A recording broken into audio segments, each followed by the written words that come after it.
Tonight, we're not here to fix anything, not to understand everything, not to become someone better before you're allowed to rest.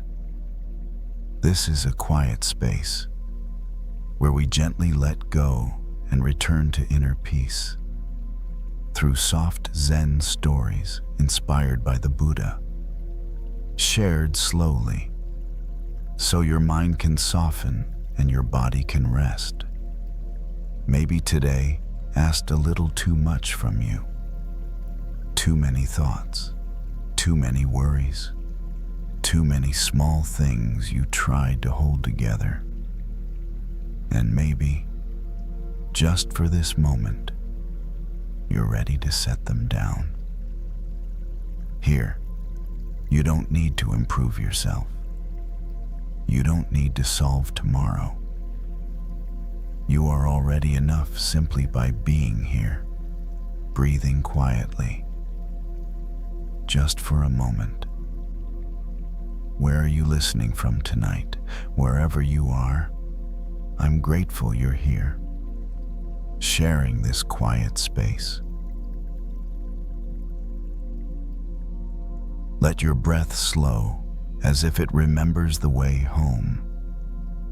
Let your shoulders soften, like they no longer need to carry the world. Tonight, we'll listen to a simple story. A story from ordinary life, carrying a small thread of Zen and Buddhist wisdom. Not to give you more to think about, but to help you loosen your grip. Because suffering rarely ends by force. It softens when we stop holding it so tightly. There's nothing to rush, nothing to achieve, only a gentle drifting into rest, into stillness. It started as something small, whether you stay awake, not a crisis, or slowly fall asleep, not a big feeling. This moment just an itch, one of those irritating little sensations now that shows up for no clear reason. We begin tonight's journey, a spot on the arm that suddenly demanded attention. The kind of thing you can ignore for a few seconds until you notice you're thinking about it. And then almost without meaning to, you scratch. At first it feels helpful, like relief, like you fixed it. But then it comes back, stronger this time, sharper, like the skin learned a new way to complain. So you scratch again a little harder, a little longer, chasing that clean moment when it stops. Except it doesn't stop. It spreads. That night the apartment was quiet, in the way it usually is when the day finally lets go. The overhead lights were off. A single lamp made the walls look softer, like they had less to say. The TV wasn't on. The phone was charging face down. In the kitchen, the dishwasher ran with a low, steady swish, like waves in a small indoor ocean. The person had been trying to relax. That was the plan anyway. A shower, comfortable clothes, something warm to drink, a normal wind down. Nothing special. But the mind had an itch too. It had latched onto a moment from earlier in the day, one sentence spoken in a meeting. Not even a terrible sentence. Not an obvious mistake. Just a comment that landed oddly, followed by a half-second pause from someone else. A half-second pause. That was all it took. Now, hours later, that pause had become a whole movie in the mind. The mind replayed it with different camera angles. It zoomed in. It added meaning. It wrote subtitles. It asked, "Why did you say that?" Then it asked, "What did they think?" Then it asked, "What does this mean about you?" The body sat on the couch, one leg tucked under the other. Fingers tapping lightly against the fabric, as if the hands needed something to do with all this energy. The dishwasher sound kept going steady and calm, like the world didn't care about a half-second pause in a meeting. But the mind cared. The mind cared a lot. It scratched at the memory the way a hand scratches at skin. Maybe you should have phrased it differently. Maybe you look stupid. Maybe they're talking about it. Maybe you always do this. Maybe this is why you can't get ahead. The thoughts felt urgent, like they were trying to protect something. Like they were warning you so you wouldn't be hurt again. And in a strange way, that's what they were doing. Overthinking isn't always vanity. Sometimes it's a nervous system trying to stay safe. Sometimes it's the brain believing that if it analyzes pain in advance, it can prevent pain later. It's not logical, but it is familiar. It's like scratching. It comes from the honest desire for relief, but it doesn't deliver relief. Not for long. The person reached up and rubbed the inside of the wrist, an absent gesture like the body was acting out the metaphor without knowing it. There was a real itch there too, probably from dry skin, maybe from a new detergent. The rubbing turned into scratching, and for a second it felt better. Then it got worse. The skin warmed under the fingernails. The itch spread outward like little sparks. The person stopped surprised and stared at the spot as if it had betrayed them. And that's when something clicked. This is exactly what happens in the mind. You poke at a worry. You pick at a thought. You scratch at a memory. And instead of healing it, you inflame it. Not because you're doing it wrong, not because you're weak, but because some things don't settle through force. Some things settle through non-reaction, through leaving them alone long enough for the body to realize it's safe. The person leaned back against the couch cushion, the fabric cool against the shoulders. The dishwasher swished.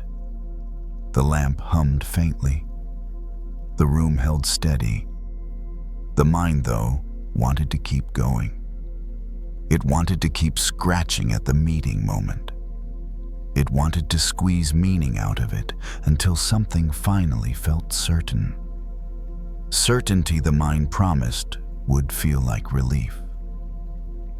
But certainty wasn't available. Not tonight. Not with that old moment. So the next best thing was something simpler, noticing the urge to scratch. The person didn't try to stop thinking altogether. That would have felt like trying not to itch. Impossible. And weirdly stressful. Instead, the person just noticed the motion inside the reach, the grab the pick. There it is again. The mind going back. The mind touching the sore spot. The person took a slow breath, not as a technique, not as a performance. Just a breath that happened when the shoulders finally dropped. And then something even stranger happened. The thought came back, but it landed softer. It still said, "That was awkward," but it didn't immediately become, "You are awkward." That small difference mattered.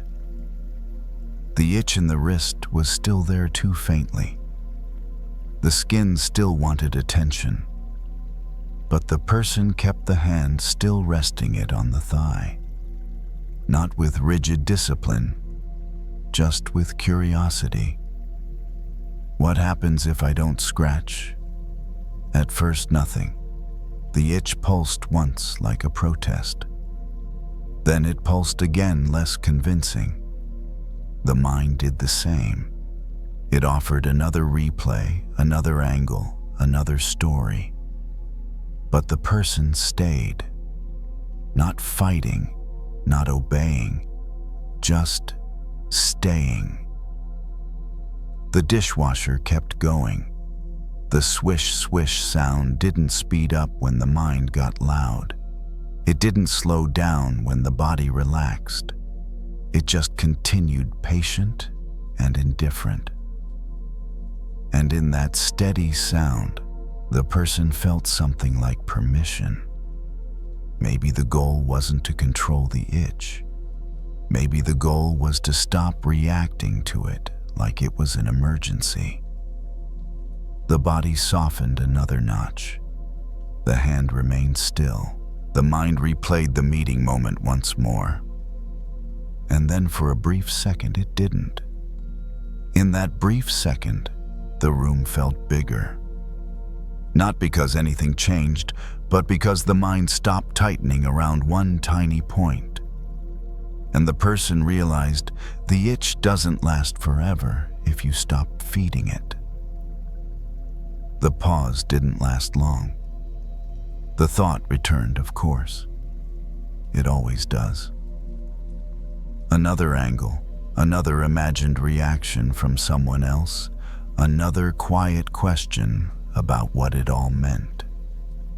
The mind was persistent, like a hand hovering just above the skin, waiting for permission to scratch again. But something had changed. The person noticed the return without the usual rush to fix it.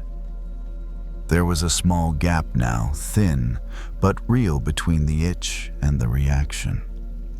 Between the thought and the belief that it had to be handled immediately. The body stayed where it was, back against the couch, feet on the floor, hands resting open. The lamp cast the same warm circle of light. The dishwasher finished its cycle with a soft click and then went silent, leaving a deeper quiet behind. In that quiet, the itch became clearer, not louder clearer. It wasn't shouting, it was asking. The mind's itch wasn't actually about the meeting, or the sentence, or the pause. Those were just the places it landed. What it really wanted was reassurance, safety, proof that nothing bad was about to happen. Scratching had always felt like the fastest way to get that proof. Think it through. Analyze it. Prepare for every possible outcome. That way nothing could surprise you, except surprise was still part of life. No amount of scratching had ever removed that. The person shifted slightly, feeling the fabric of the couch under their fingers. The texture was rougher than expected. A small detail, but grounding, real, present. The kind of sensation that didn't need interpretation. The itch on the wrist came back faintly like a reminder. Not strong enough to demand attention, just strong enough to be noticed. The mind mirrored it, offering another replay of the moment from earlier. This time, instead of following it, the person stayed with the feeling of wanting to follow it. There was an urge there, a pull, a tightness in the chest that said, do something. And underneath that urge was something even simpler: discomfort. Not danger, not failure, just discomfort. The body had learned over time to treat discomfort like a threat, to respond fast, to scratch first and ask questions later. That habit had been built carefully, layer by layer, through years of trying to cope, to be competent, to stay ahead of pain. There was no need to tear that habit down tonight. No need to fix it or replace it with something better. All that was happening was a brief experiment. What if discomfort could be felt without being corrected? The person stayed still, not frozen, just not reacting. The itch pulsed again, weaker this time. The mind replayed the thought, but the replay lacked energy. It felt thinner, like a copy of a copy. A few seconds passed. Then something subtle happened. The itch shifted. It didn't vanish all at once. It faded the way sound fades when a door closes down the hall. Gradual, almost unnoticeable unless you were paying attention. The skin still tingled, but the urgency was gone. The thought did the same. It drifted, lost its sharp edge, and loosened its grip. It didn't resolve into a lesson or a conclusion. It simply moved on. The person exhaled, surprised to realize they'd been holding their breath again. The release wasn't dramatic, just a longer breath out, like air leaving a balloon slowly instead of all at once. There was a quiet relief in that. Not the relief of certainty, but the relief of not having to do anything right now. This was the part that often got missed. Letting go wasn't about suppressing thoughts. It wasn't about forcing calm or repeating the right phrases or achieving some perfect mental state. It was about seeing the pattern clearly enough to stop feeding it. An itch doesn't heal because you explain it. It heals because you stop touching it. The same was true here. The room felt softer again. Not because it had changed, but because the mind wasn't pressing so hard against one small point. The space of attention widened. Sounds returned, the faint hum of electricity in the walls. A distant car passing, the quiet presence of the night. There would be more itches. More thoughts that demanded attention, more moments when the urge to scratch felt irresistible. This wasn't the end of overthinking, it wasn't a cure, but it was a different relationship. Instead of believing every itch needed action, the person had seen something for themselves. Some sensations settle faster when they're left alone. Some thoughts lose power when they aren't answered. The body adjusted on the couch, finding a position that felt natural. Eyelids grew heavier, not from exhaustion, but from a lack of resistance. The nervous system, no longer on high alert, began to downshift on its own. The itch was gone now. Not conquered, not defeated. Just finished. And in its absence, there was nothing special. No insight, no reward. Just a quiet, ordinary moment that didn't ask to be improved. That it turned out was enough.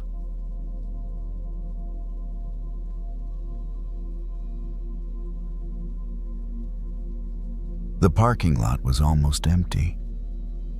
Just a few cars scattered across the far rows, their windshields catching the last light of the day. The grocery store sign hummed faintly behind them, steady and indifferent. Somewhere near the entrance, a cart rattled as someone pushed it back into place, the sound echoing longer than it should have. They sat in their car with the engine off, hands resting on the steering wheel, not quite ready to go anywhere. Earlier, the day had fallen apart in a quiet way. No shouting, no dramatic ending. Just a short conversation that didn't go the way they'd hoped. A polite tone, a careful explanation. Words like, unfortunately and at this time.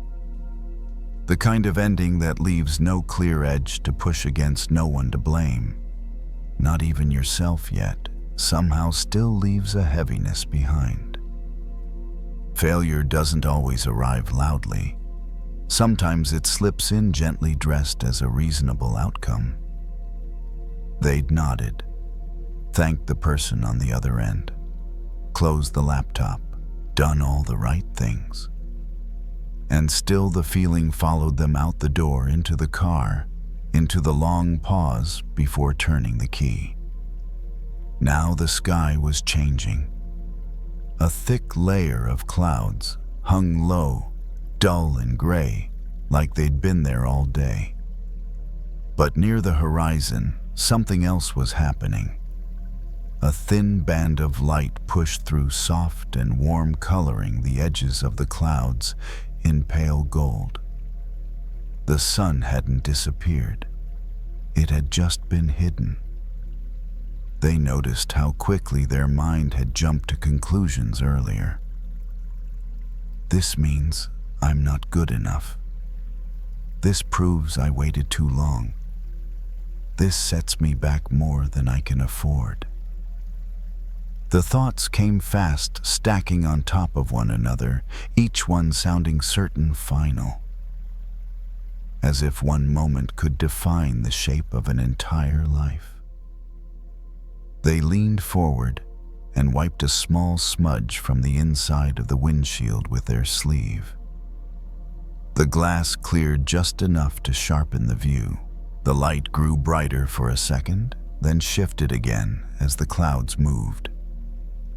It occurred to them that the sun didn't argue with the clouds. It didn't rush them, didn't burn through them, didn't take their presence personally. It simply stayed where it was, doing what it always did. There had been other days like this before. Other moments that felt like proof of something going wrong. And yet, looking back, those moments hadn't erased who they were. They hadn't taken away their ability to learn to try again, to show up differently next time. But in the middle of it, it never felt that way. In the middle of it, the clouds felt permanent. They remembered being younger, equating success with visibility. If something was seen, it mattered. If it wasn't acknowledged, it didn't count. Praise felt like sunlight.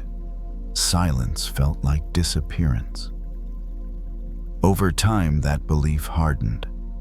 They learned to track their worth through outcomes, through approvals, through signs that others could see and name. So when something didn't work out, it didn't just feel disappointing. It felt like dimming. They sat back in the seat, feeling the cool fabric against their shoulders. The car next to them pulled out slowly, tires crunching against loose gravel. For a moment, the lot was quiet again. The sky kept changing. The clouds drifted, reshaping themselves without effort. Light slid along their edges, sometimes bright, sometimes barely there.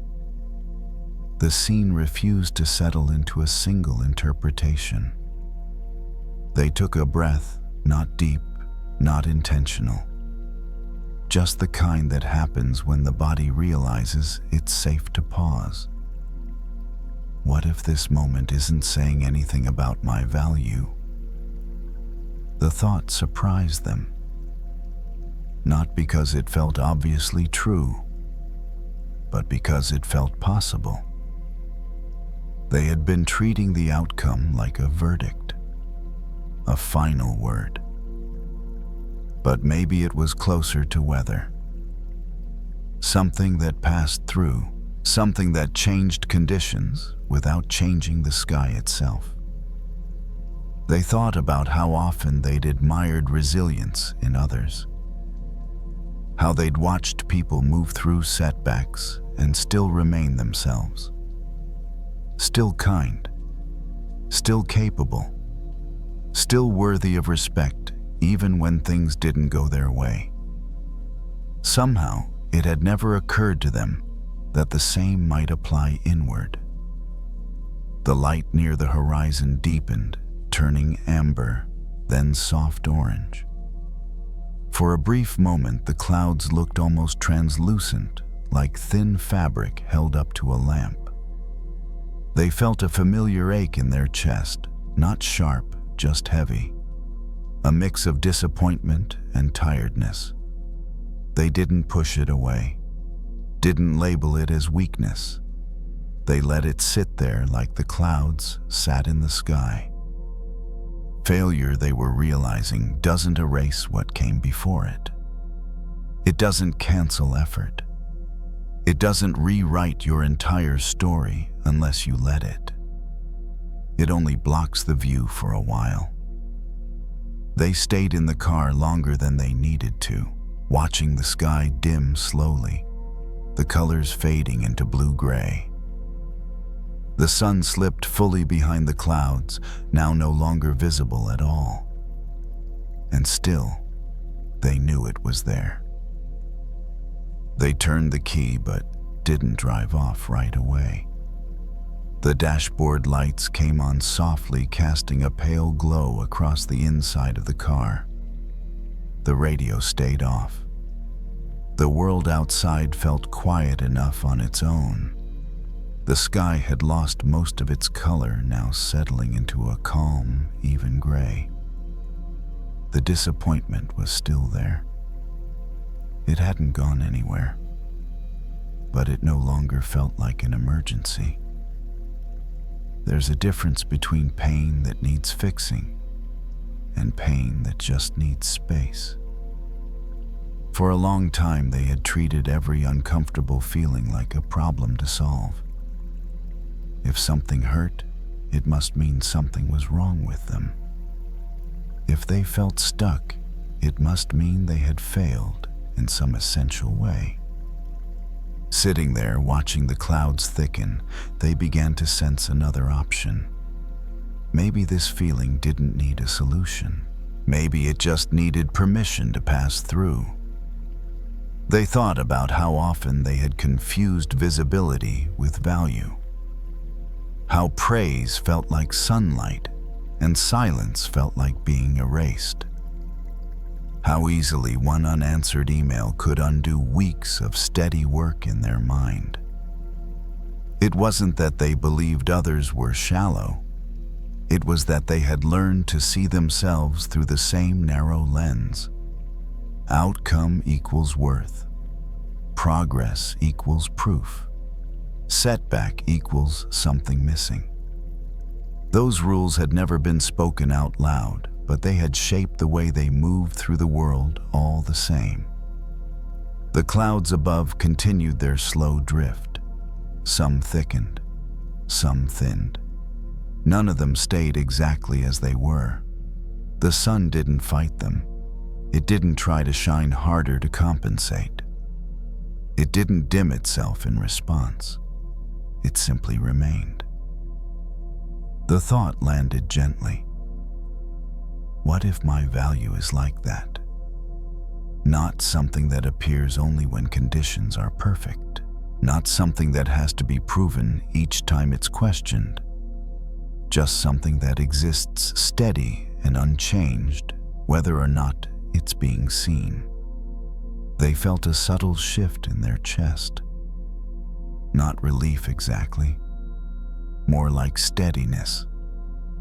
The kind that comes when you stop arguing with what is.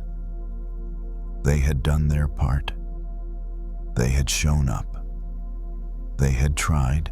The outcome was only one small piece of a much larger movement, one moment in a longer cycle. They started the car fully this time and eased out of the parking space.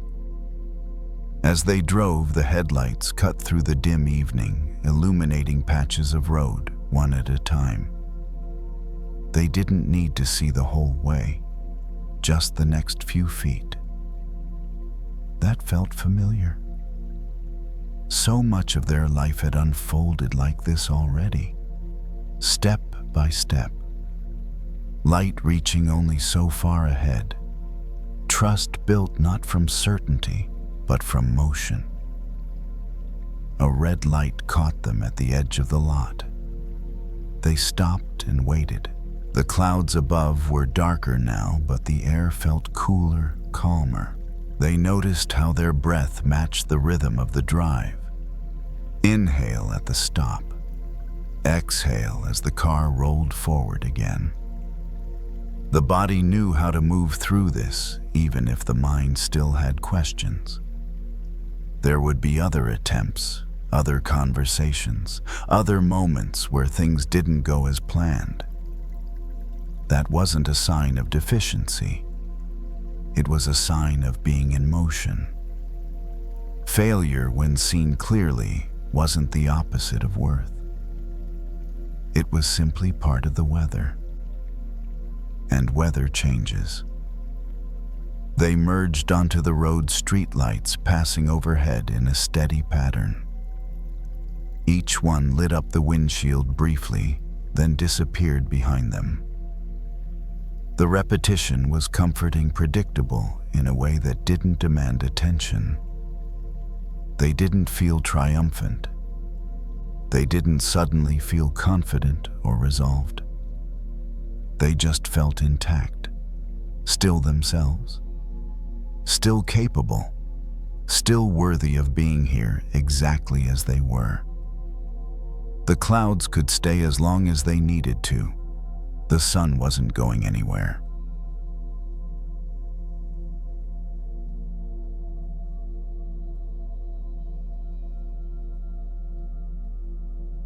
There's a particular kind of fear that doesn't feel dramatic at all. It doesn't rush in. It doesn't shout. It just sits quietly right at the edge of the next step. That was the feeling that evening. The room was dim lit by a single desk lamp that made a small circle of light and left the rest untouched. Outside, the city had already slowed down. Inside, time felt stretched, like it was waiting for something to happen. The screen was open. The inbox was open too. Nothing new had arrived. No message, no update. Just the same subject lines, the same silence that had been there all day. The kind of silence that invites imagination to fill the space. Hands rested on the desk, fingers still. The body leaned forward slightly as if that might help something appear. The mind kept stepping ahead, rehearsing outcomes that hadn't happened yet. Good ones, bad ones. Mostly bad ones because fear is efficient that way. It felt like standing at the edge of something unseen, not a visible cliff, more like an absence. The future didn't look dangerous. It just didn't look like anything at all. And that somehow was worse. The urge was to wait. To stay exactly where things were known, even if they weren't comfortable. Waiting felt safer than stepping into uncertainty without proof that something solid would meet the foot on the other side. The chair creaked softly as weight shifted. The lamp hummed faintly. The room offered small, ordinary sounds that suggested stability, but the mind wasn't interested in those. It was focused on the gap. What if there was nothing there? What if this step was a mistake? What if moving forward made things worse? These questions didn't ask to be answered. They asked to be obeyed. After a while, the body noticed something else. The shoulders had crept upward. The jaw was tight. The breath was shallow, hovering near the top of the chest, like it didn't want to commit to being fully taken. There was a pause, not a decision. Just a pause long enough to feel how uncomfortable standing still had become. The idea appeared quietly. Just one small step. Not a leap, not a commitment, not a final choice. Just a step small enough that it couldn't ruin anything. The hand moved to the mouse. The cursor hovered. Then instead of refreshing the inbox again, the screen was minimized. The room felt different immediately. Not better, just different. The light from the lamp fell onto the desk instead of the screen. The edges of the room came back into awareness. The body leaned back in the chair. It was strange how small that action was and how much resistance it had carried. Fear hadn't been about the email. It had been about the idea that movement required certainty. Standing up from the chair, the floor met the feet without ceremony. The body stood there for a moment, unsure what came next. The gap hadn't disappeared. It was still there, invisible and wide, but now something else was present too. Momentum. The step hadn't revealed a bridge. It hadn't solved the future. It had only shown that the ground under the feet was still reliable. Walking to the window, the glass reflected a faint outline of the room. Lights from other apartments dotted the darkness. Other lives were unfolding, each with their own gaps, their own unanswered questions. No one else seemed to have it figured out either. The thought didn't bring comfort, but it brought honesty. The fear softened slightly, not because it had been argued with, but because it was no longer in charge. The body had moved anyway. Returning to the desk, the chair welcomed weight again. The screen stayed minimized. For the first time all evening, there was no urge to check. The step had already been taken. The gap was still invisible, but it felt less threatening now. Maybe bridges don't appear in advance. Maybe they form underfoot, one small decision at a time, not as a structure you can see from afar, but as something you discover only after you've already moved. The body settled into the chair. The breath deepened slightly. The night continued. Nothing had been resolved, but something had begun. And for now, that was enough. Later that night, the gap showed up again. Not at the desk this time, but in quieter places. In the pause before turning off the light. In the moment between setting the phone down and actually letting the hand relax. It wasn't loud. It didn't demand attention. It just lingered like a question left open on purpose. The body noticed it before the mind did. A slight tightness in the stomach. A familiar pull forward toward tomorrow. Toward outcomes that hadn't arrived yet and didn't know their own shape. Fear has a strange way of pretending to be practical. It says it's just being careful, just planning ahead, just trying to prevent regret. But standing there in the dim room, it was easier to see what fear was really asking for. It wasn't asking for safety. It was asking for certainty. And certainty wasn't available.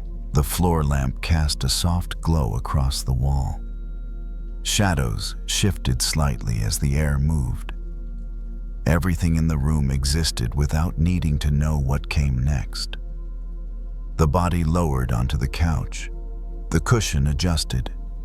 Support appeared without negotiation. That felt important.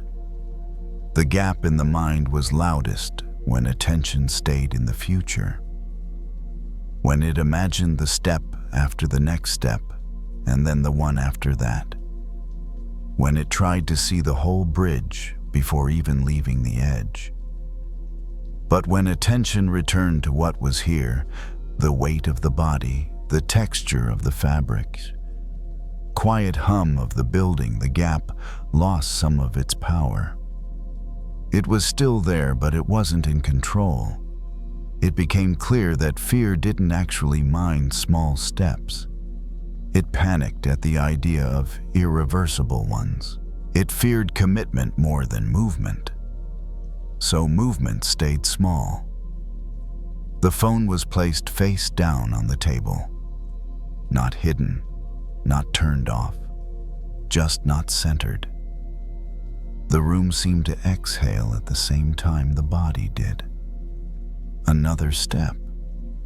The breath deepened, not intentionally, but because it finally had room to.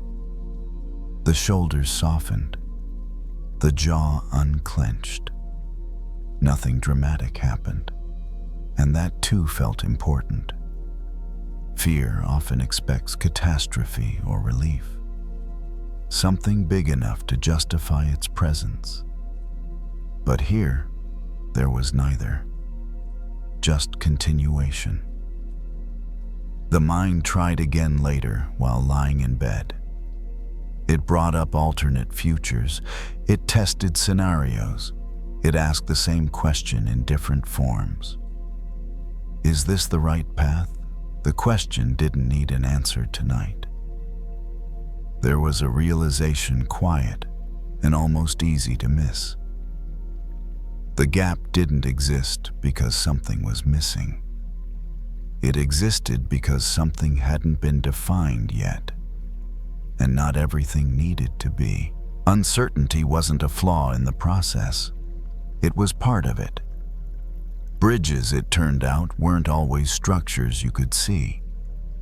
Sometimes they were patterns of response, a willingness to adjust, a trust that the next support would appear only when it was needed.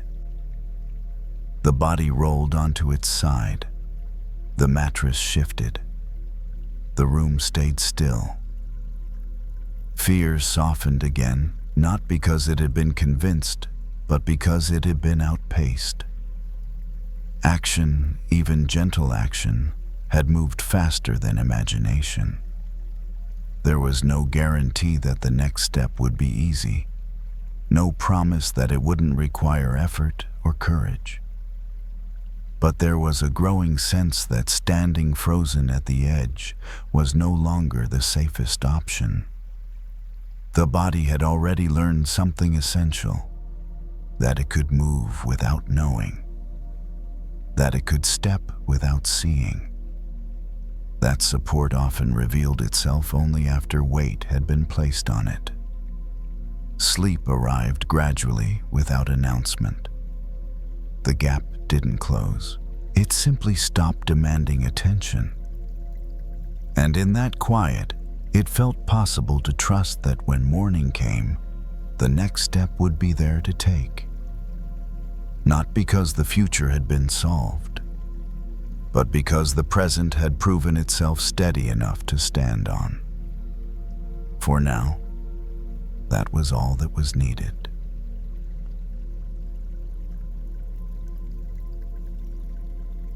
Some anger doesn't feel like heat. It feels like distance. It shows up as a short reply, a delayed call back, a quick change of subject. It doesn't slam doors, it just quietly keeps them half closed. That kind of anger had been around for a long time, long enough that it stopped feeling like anger and started feeling like a personality trait. This is just how we are. This is just how it went. We don't talk about that. The kitchen was quiet that night. A single light above the island was on, warm but not bright. A cup of tea sat cooling on the counter. The house made soft noises, pipes settling the refrigerator, humming the faint click of a ceiling fan switching speeds in another room. A hand rested on the edge of the counter. The skin there had a scar, not a dramatic one, not something strangers asked about, just a pale line that caught the light when the wrist turned. The scar came from years ago, a simple accident, a broken glass in the sink. A fast reach without thinking, a sharp sting, then blood, then stitches, then time. Now, it was mostly forgotten. Until moments like this, when the body was still and the mind wandered to places it usually avoided. The anger wasn't about the scar, but the scar reminded the mind of something else, another old wound. One that didn't show on the skin. A family argument from years ago. Not even a single argument, really. More like a long series of little misunderstandings collected and stacked until one day, something heavy fell. There had been harsh words, a story told wrong, a phone call that ended too fast, a holiday that felt awkward, and then slowly, the silence became normal. No one declared a cutoff. No one officially ended things. It just became easier not to try, easier not to risk more disappointment. That night, the tea had gone lukewarm. It was lifted anyway. A small sip. The taste was flat. The cup was set back down with a soft clink. The scar caught the light again. There was a strange thing about scars. They're proof that something happened, but they're also proof that something ended. The wound closed. The skin decided it would keep going.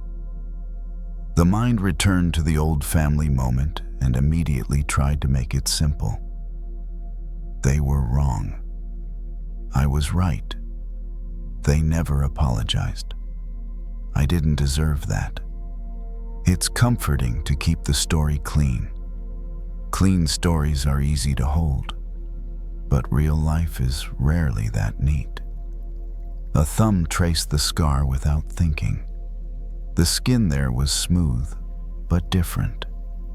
Not painful, just changed. The thought came softly, if this scar could heal without becoming the whole hand, maybe the old hurt didn't have to become the whole relationship. Not a command, not a lesson, just a possibility. Forgiveness is often imagined as a big moment. A phone call, a speech, a tearful reunion. But most of the time it starts much smaller. It starts as a shift inside the person carrying the weight, a willingness to loosen the grip, not because the other person earned it, but because holding it has started to cost too much. The kitchen light stayed steady. The house stayed quiet. Outside, a car passed, and the headlights slid across the wall for a second, then disappeared. The mind tried to argue with the softness. If I let this go, they win. If I forgive, it means it wasn't a big deal. If I soften, I'm saying it was okay. But forgiveness doesn't mean the wound didn't happen. It means the wound doesn't get to keep bleeding every time you touch it. The scar on the wrist wasn't an apology from the glass. It wasn't justice. It was just the body moving on. The mind didn't like that comparison. The mind wanted something cleaner. A clear apology, a clear admission, a clear ending. But life doesn't always give that. Sometimes the only clarity available is the choice to stop reopening the wound. Another sip of tea, still lukewarm, still not great, and yet drinkable. That was how the relationship felt in the mind sometimes. Not perfect, not warm, but still there, still possible. The question wasn't, should I go back to how it was? That was impossible. The question was something quieter. Can I let it be changed without letting it be dead? The scar didn't answer. It just existed. Calm, neutral, honest. A text message sat unsent in the phone's draft folder. Not a full conversation, just a line that had been typed and deleted a few times over the last month. Something simple like, "Hey, I was thinking about you." It wasn't sent that night, but the idea of sending it stopped feeling like weakness.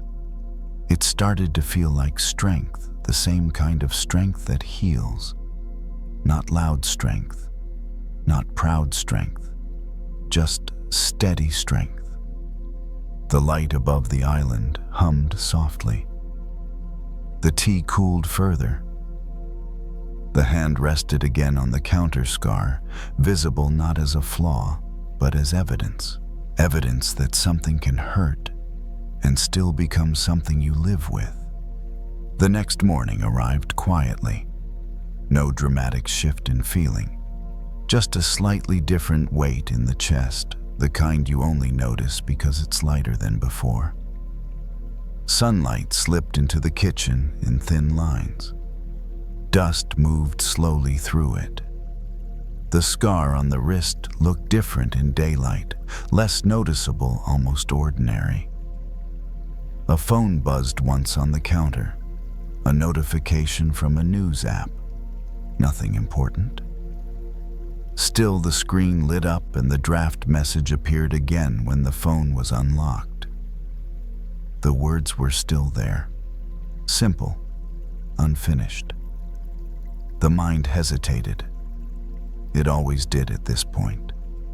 It brought up the old list, what was said, what wasn't said, who should have reached out first, how long it had been. Forgiveness doesn't erase memory. It changes how memory sits in the body. The scar didn't hurt when the wrist moved. It didn't reopen just because it was seen. It stayed closed, doing its quiet work. That didn't mean the past was harmless. It meant the past no longer had sharp edges. A photo frame was picked up from the shelf. Not a carefully chosen one. Just something that had ended up there over the years. A family picture from long ago. Everyone younger. Everyone trying in their own way. It was easier now to see how many versions of the story had existed at once. Everyone holding their own piece. Everyone convinced theirs was the full picture. Anger had once helped create distance. Distance had helped reduce pain. But over time, distance had started to feel like something else, like numbness. And numbness isn't the same as peace. The phone was set back down, not to avoid the message, but to give the moment more space. This didn't need to be rushed. Healing rarely does. The idea of forgiveness still felt misunderstood. It wasn't about pretending things were fine. It wasn't about reopening old patterns. It wasn't about going back.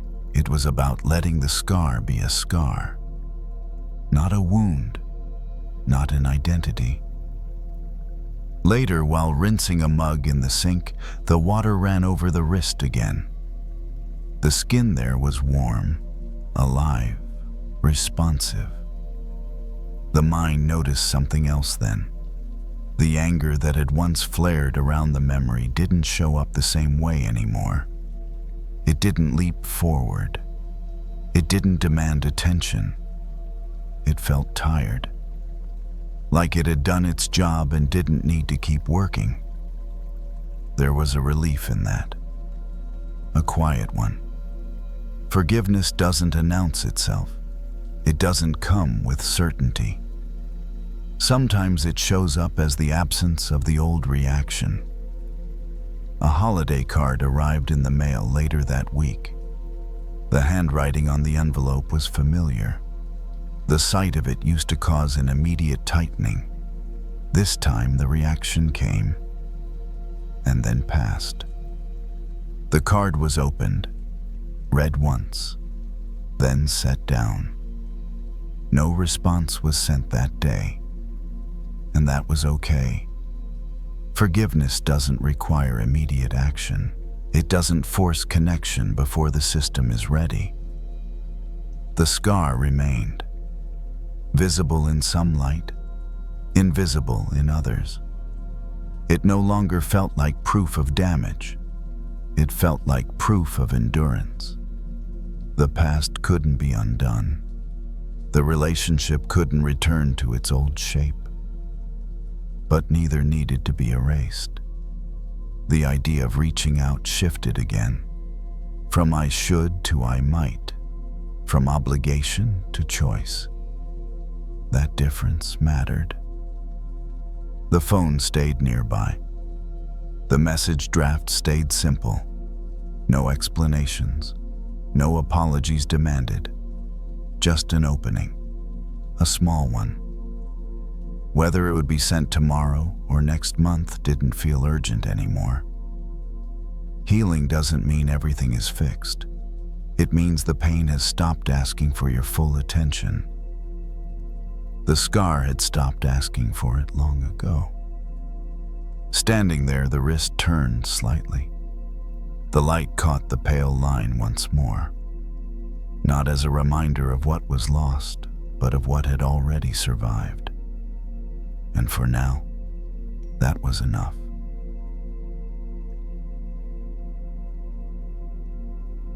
The light came in at an angle. Late afternoon light, the kind that doesn't try to brighten the whole room, just slips in quietly through the gap in the curtains. It landed on the wooden floor, then climbed the wall, slow and patient. In that narrow beam, tiny specks floated dust barely visible until the light found them. They moved constantly, drifting, spinning, rising and falling for no clear reason.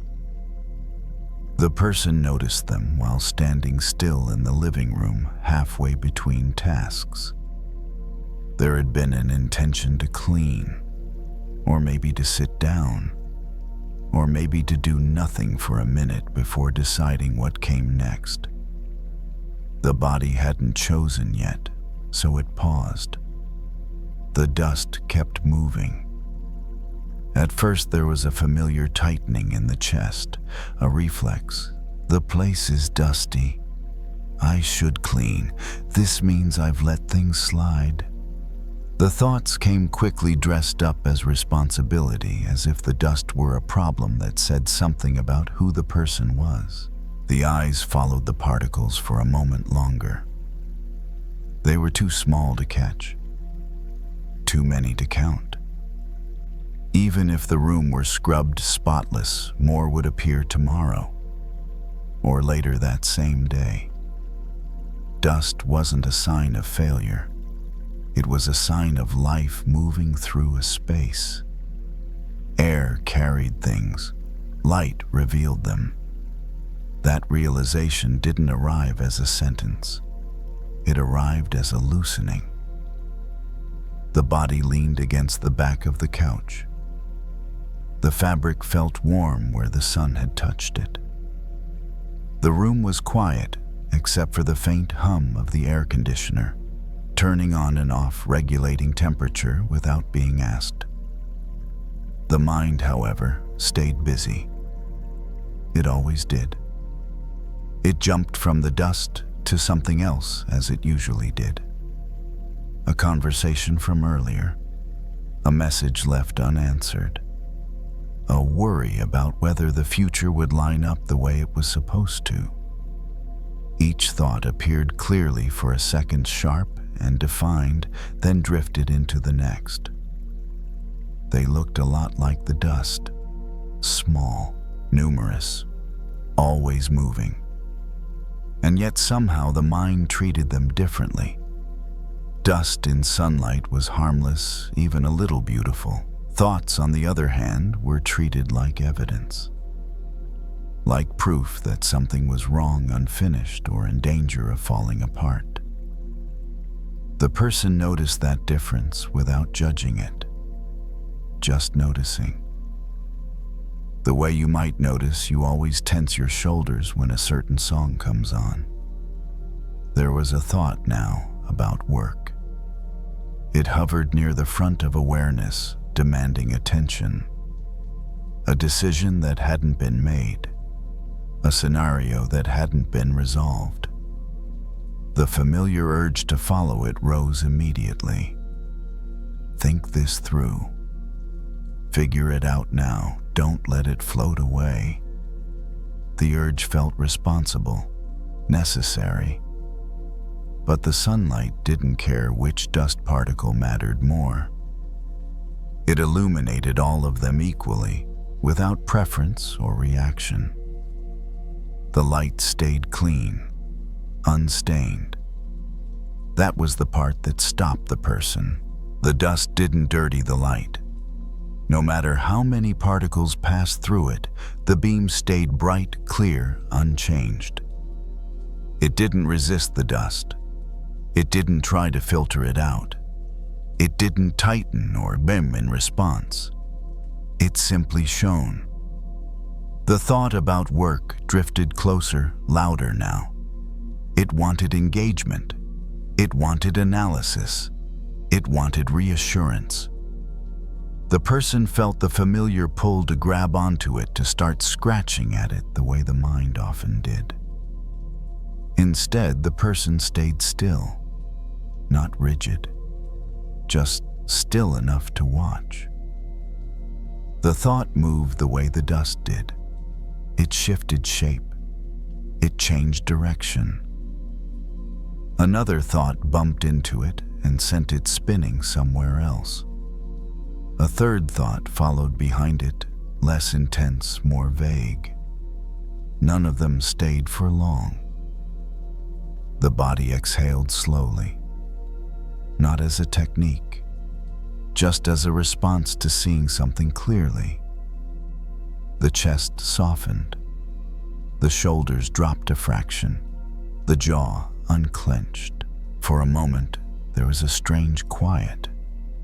Not the absence of thought, but the absence of urgency around thought. The mind was still active, but it wasn't grabbing at everything that passed by. It was just noticing. The person realized then how often they'd been trying to keep the mind clean, clear, empty, as if peace depended on eliminating every stray thought, every worry, every mental particle that floated through awareness. No wonder it felt exhausting. Trying to stop dust from existing would mean stopping air from moving. Trying to stop thoughts from appearing would mean stopping the mind from being alive. The sunlight shifted slightly as a cloud passed overhead. The dust became harder to see, then visible again when the light returned. The room stayed the same either way. The thoughts did the same. Some moments were quieter, some were more crowded. But the space that held them, the awareness watching, didn't need to change in response. That awareness felt closer now, more familiar. Not something to reach for, but something already present. Like the light, it didn't belong to the dust. It wasn't made dirty by what passed through it. The person stood there longer than expected, doing nothing that looked productive. No cleaning, no planning, no fixing. Just standing in the late afternoon, watching dust float in a beam of light. And for the first time that day, the mind didn't feel like a problem that needed solving. It felt like movement. Natural, temporary, unthreatening. The light remained. The cloud passed and the sunlight grew stronger again. The beam sharpened, brightening the space near the wall. The dust returned to visibility, swirling in its quiet, endless dance. Nothing had changed, and yet it felt new, like noticing a familiar room with different eyes. The person shifted their weight, feet pressing into the floor. The simple sensation grounded the body, pulling attention away from the mind's usual tight loops. The floor was solid, reliable. It didn't comment on anything, it just held. The thoughts were still there. More came in as soon as space allowed them to. A worry about money, a memory from years ago, a small irritation about something left undone. Each one drifted into awareness, paused briefly, then slid away when it wasn't fed. This was unfamiliar. Normally, one thought would hook the mind and drag it into a spiral. Analysis would pile on top of analysis. Meaning would be assigned. Stories would grow teeth. But now, the thoughts felt lighter. Not because they were kinder or smarter, but because they weren't being treated as instructions. They were being treated as dust. The person noticed the urge to evaluate this experience. Is this mindfulness? Is this working? Will it last? Even that urge appeared like another speck in the light. Brief, almost playful in its predictability. It drifted away too. There was a subtle warmth spreading through the chest, not excitement, not happiness, just ease. The nervous system, sensing no immediate threat, began to settle on its own. Muscles softened. Breathing slowed. Peace, it turned out, wasn't the absence of mental noise. It was the absence of resistance to it. The person remembered how often they had judged themselves for thinking too much, for being distracted, for not being calm enough. Each judgment had been another attempt to scrub the mind clean, another layer of effort added to an already busy system. Seeing thoughts as dust changed that. Dust wasn't a personal failure. It wasn't a flaw in the room. It was a byproduct of living in a space where air moved and light existed. The presence of dust didn't mean the sunlight was broken. The same was true here. The awareness watching the thoughts wasn't damaged by them. It wasn't crowded or stained. It remained open, clear, available. The air conditioner clicked off, leaving the room in deeper quiet. The silence wasn't empty. It was full of subtle sounds, the house settling, distant traffic, the faint buzz of electricity behind the walls. All of it happened without commentary. The mind noticed it, but didn't label it as good or bad. The person sat down on the couch, now drawn there without much thought. The cushions yielded gently. The body adjusted, finding comfort without instruction. The light shifted again as the sun lowered the beam, climbing higher on the wall, then thinning. Soon the dust would disappear from view. Not because it was gone, but because the light had moved on. That felt important. Thoughts didn't need to be removed to stop dominating attention. Sometimes all that was needed was a shift in perspective, a different angle, a willingness to let awareness rest somewhere else. The worries about the future hadn't been resolved. The past hadn't been rewritten. Life hadn't become suddenly clear or easy. But the relationship to those thoughts had changed. They were no longer treated as truths demanding obedience. They were events passing through awareness, no more threatening than dust in a sunbeam. The person rested there as the light faded, the room growing softer, dimmer. The dust disappeared from sight. The thoughts, too, seemed to thin, not because they'd been pushed away, but because they weren't being fed. There was a quiet gratitude in that moment, though it wasn't directed at anything in particular. Just an appreciation for the simplicity of not having to fix the mind in order to be at ease.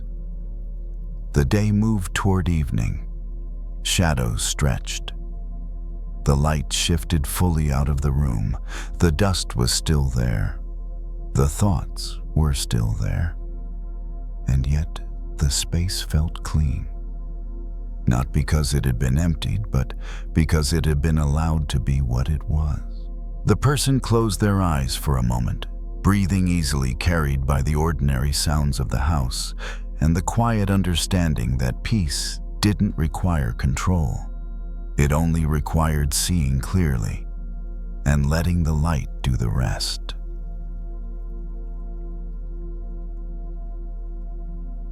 They noticed it first in their hands. Not the pain exactly, but the dryness. The fine cracks near the knuckles. The way the skin felt tight when they closed their fingers, like it had been stretched too far and left there. It was late. The bathroom light was dimmed to its softest setting, the kind meant for nighttime. The rest of the house was quiet. No voices, no movement. Just the faint sound of water moving through the pipes somewhere behind the walls. They turned on the faucet and let the water run warm, holding their hands underneath it longer than necessary. The heat felt good, grounding. When they turned the water off, the silence returned slowly, like the room was exhaling. On the counter sat a small bottle of lotion. Nothing special. No brand they were loyal to. Just something they'd picked up once because their hands hurt and it was there. They pressed the pump and watched the lotion pool in their palm. For a moment they didn't move. All day they had been using these hands for other people. Typing messages meant to reassure. Holding space for stories that weren't theirs, offering advice they hoped would help, even when they weren't sure it would. They were good at it. People said so often enough. "You're so supportive. You always know what to say. I don't know what I'd do without you." Those words had once felt like praise. Lately, they felt more like a responsibility. They rubbed their hands together slowly, spreading the lotion over their skin. The scent was light, almost unnoticeable. The motion was familiar, automatic. Something they'd done countless times without thinking. But tonight, they noticed how careful they were being. How gentle. They moved the lotion into each finger, massaging the base of the thumb, the place that always ached first. The skin drank it in quickly, like it had been waiting. A thought passed through them, quiet and uncomfortable. When was the last time I treated myself this way? They had spent years learning how to respond to other people's pain. How to stay calm when emotions ran high. How to listen without interrupting. How to say the right thing without making it about themselves. Somewhere along the way, they had started doing the same thing to their own hurt, listening just enough to acknowledge it, then setting it aside, then moving on. They told themselves they were being strong, being practical, being generous. But standing there now, hands slick with lotion, they could feel the cost of that habit. The mirror reflected them back, tired eyes, a face that still knew how to look composed, even when the inside felt thin. They met their own gaze briefly, then looked away, focusing instead on the simple task in front of them. They reached for a towel and dried their hands slowly. The cracks didn't sting as much anymore. The skin felt softer, more flexible. Not healed, but helped. They leaned back against the counter and let their shoulders drop. The release was small, but noticeable. Like setting down a bag they hadn't realized was digging into their arm. Throughout the day, they had been the one who listened, the one who checked in, the one who stayed steady when others couldn't. It felt good to be needed. It gave them a sense of purpose, of worth. But it also made it very easy to forget that need goes both ways. They picked up the lotion bottle again and turned it over in their hands. The label was smudged, the cap slightly crooked. It had been tossed into bags, dropped once or twice, used whenever someone else needed it. They realized then that they had been waiting for someone else to notice the cracks, waiting for someone else to offer care, waiting for someone else to say, "Hey, you don't have to hold everything alone." But tonight, no one was here to do that. And strangely, that didn't feel as lonely as it used to. They placed the bottle back on the counter and rested their palms flat against the cool surface. The contrast between the cold stone and their warmed skin made them pause. There was a quiet truth sitting just beneath the surface of the moment. Healing doesn't always come from being helped. Sometimes it comes from helping yourself in the exact way you've been offering to everyone else. They stayed there a little longer, breathing evenly, letting the idea settle without trying to shape it into a rule or a promise. The hands felt better now. Not perfect, but acknowledged. And for the first time that evening, that felt like enough. They turned off the bathroom light and let the room fall into shadow, leaving only the small nightlight glowing near the floor. The house felt different now, quieter, but not empty. More like it was holding space. They walked down the hallway slowly, noticing the way the floor felt cool under their feet. The sensation grounded them in their body in this moment instead of pulling them back into the day. In the bedroom, they sat on the edge of the bed and rested their hands in their lap. The skin felt softer now, more comfortable. The tightness had eased. It wasn't just the lotion. It was the attention. They thought about how often they had rushed past their own signals. The heaviness in the chest, the shallow breath, the way their jaw clenched when they said yes one too many times. Those signs had been there all along, quietly asking to be noticed. But noticing felt dangerous once. If they stopped to feel, would everything fall apart? If they admitted they were tired, would they still be useful? If they asked for help, would anyone show up? Those questions had shaped their habits more than they realized, so they became the one who didn't need much, the one who could handle it, the one who healed others. That role brought connection, appreciation, a sense of being indispensable. It also brought isolation, because the healer, they learned, often forgets how to receive. Lying back on the bed, they stared at the ceiling as the fan turned slowly above them. Each rotation was unhurried, consistent, unconcerned with outcome. The rhythm was calming in a way that didn't ask anything in return. They placed one hand over their chest, The gesture felt awkward at first, self-conscious, like they were pretending. But they kept it there, feeling the rise and fall beneath their palm, feeling the simple fact of being alive without needing to justify it.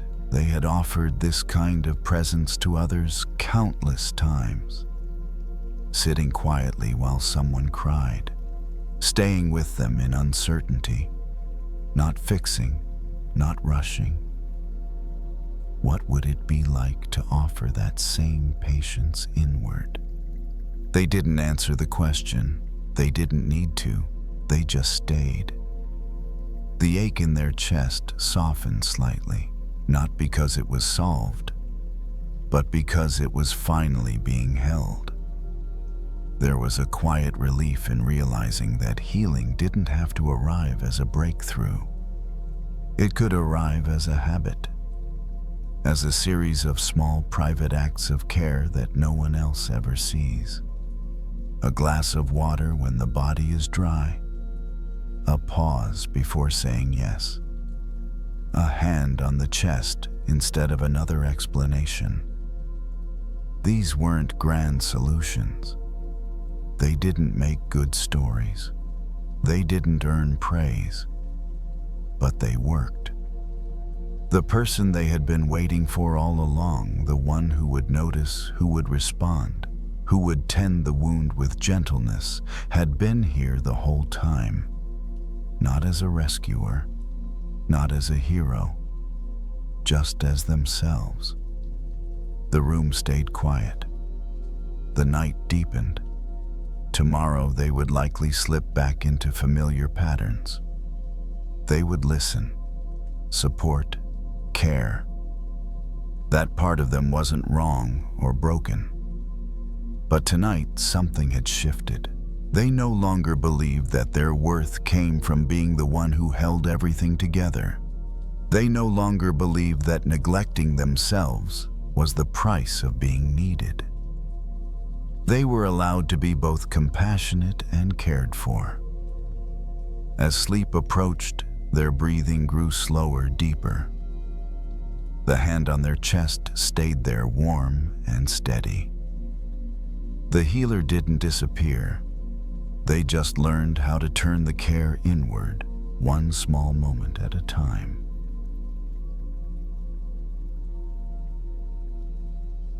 It felt tight long before it felt meaningful. Not the kind of tightness that hurts right away, but the slow, constant kind. Like wearing a jacket that's one size too small, and telling yourself you'll get used to it. At first, it's just uncomfortable. Later, it's all you can think about. The room was warm, too warm. Laundry machines lined the wall, humming and thumping in steady cycles. The air smelled faintly of detergent and hot fabric. Chairs sat empty, facing nowhere in particular. Clothes moved in circles behind glass doors, over and over again.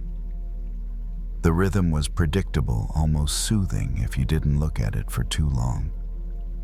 Sitting there, a basket of folded clothes rested at the feet.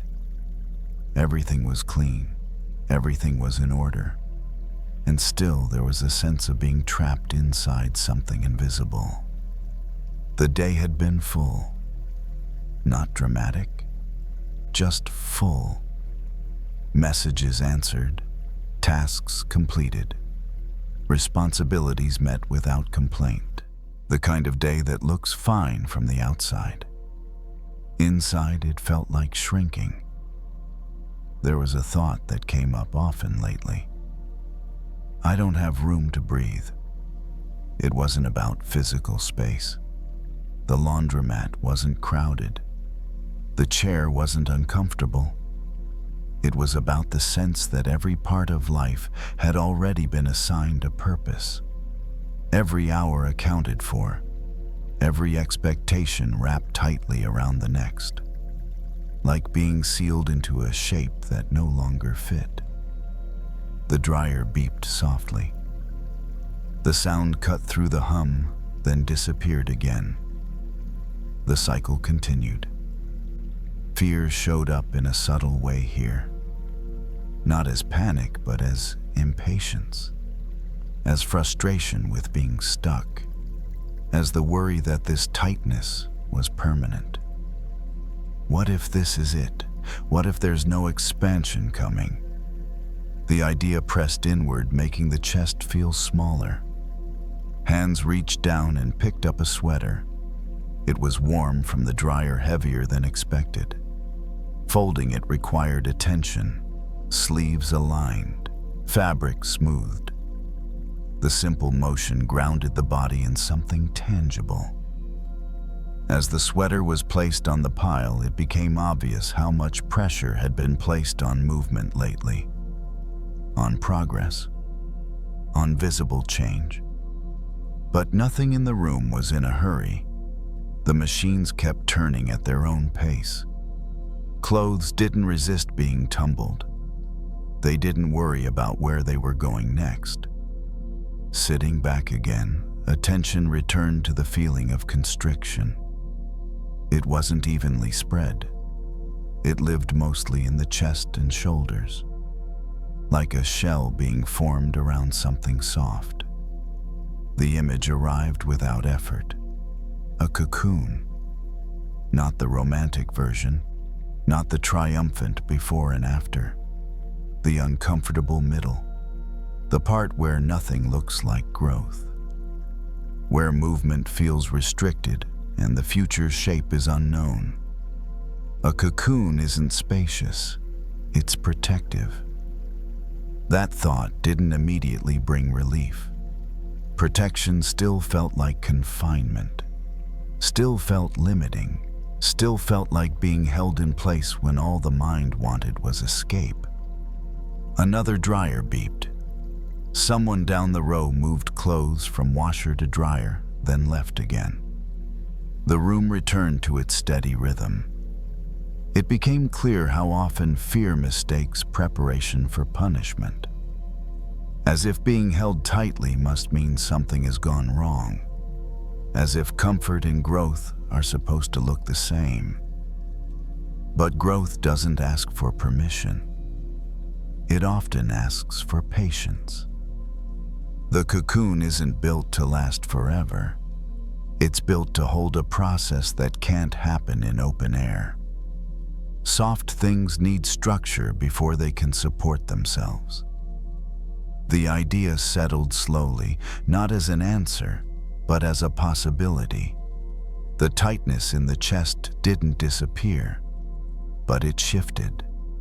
It felt less hostile, less like a trap, and more like a pause with purpose.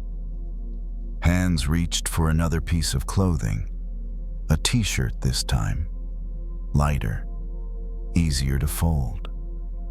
The warmth faded quickly as it was exposed to the cooler air. The body noticed that too. How quickly heat changes when conditions change. How nothing stays exactly the same for long. The fear of being stuck began to loosen just slightly. Not because the situation had changed, but because the meaning had. Maybe this wasn't stagnation. Maybe it was containment. Maybe the discomfort wasn't a signal to break free, but a sign that something inside was reorganizing. Quietly, without spectacle. The basket filled. The machines slowed toward the end of their cycles. The room stayed warm, but the body felt steadier. The cocoon hadn't opened, but it didn't need to yet. For now, it was enough to sit in the tightness without fighting it, to trust that pressure wasn't always the enemy, that some transformations required darkness, stillness, and time. The dryers clicked and stopped. Silence settled briefly before the hum resumed elsewhere. And in that pause, the idea remained. This might not be the end of movement. It might be the middle. Later, the tightness showed up in smaller ways, not as pressure this time, but as slowness. Movements felt deliberate. Even simple things took a little longer than usual, like the body was insisting on a different pace. At home, the lights were low. The day had finally released its grip, but the feeling of being enclosed hadn't vanished with it. It followed, quietly settling into the chest, the back, the spaces between thoughts. Fear returned too, but softer now. Less demanding, more curious.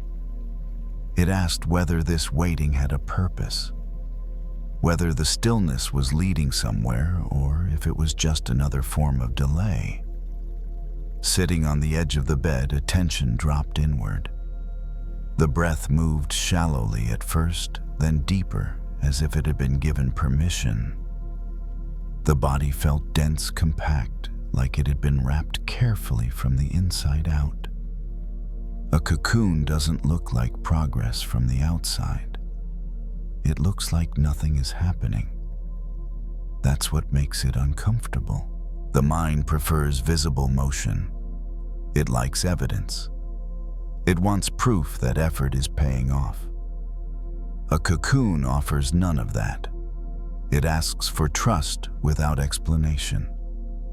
Lying down, the body curled slightly instinctively. Knees bent, arms drawn in. The position felt natural, even though it mirrored the very thing that had felt restrictive earlier. Protection doesn't always feel expansive. Sometimes it feels like being held. The thought settled slowly. The cocoon wasn't meant to be roomy.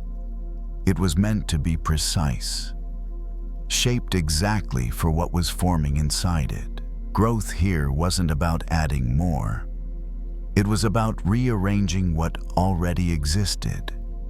Fear had been warning that this phase meant losing freedom. But freedom doesn't disappear inside a cocoon. It just waits for structure. Wings don't form in open air. They need pressure, boundaries, time. That realization didn't arrive as comfort. It arrived as clarity. The body wasn't being punished. It was being prepared. Muscles relaxed incrementally. The breath deepened again. The feeling of being trapped softened into a sense of being contained, supported even. Outside, the world kept moving. Cars passed. Lights flicked on and off in distant windows. Life didn't pause to check whether this moment felt meaningful. Inside, something quieter was happening. Fear had insisted that the tightness meant something was wrong. That ease should come first, and struggle meant failure. But the body knew better. It had learned this before in other forms. Strength comes after resistance. Flexibility follows tension. Flight begins with compression. The cocoon doesn't rush its work. It doesn't try to open early. Doing so would ruin the process. That felt important too. There was no need to escape this phase. No need to tear through the walls of it just to feel relief. Relief would come when the structure was ready to fall away on its own. Until then, the work was internal, invisible, slow. The body shifted again, finding a more comfortable position without fully stretching out. Even comfort respected the boundaries right now. Sleep approached gently without urgency. The fear of being stuck faded further into the background. Not because answers had appeared, but because the question itself had changed. Instead of asking, "When will this end?" something quieter asked, "What is being formed?" The cocoon didn't answer. It didn't need to. Its job was not to explain, but to hold. As sleep settled in, there was a subtle trust growing beneath the surface. A trust that pressure had a reason, that stillness wasn't stagnation, that this tight enclosed moment was not the opposite of freedom, but part of its construction. The cocoon stayed intact through the night, and that was exactly as it should be. Whatever wings were coming didn't need to be imagined yet. For now, it was enough to rest inside the shape that was making them possible.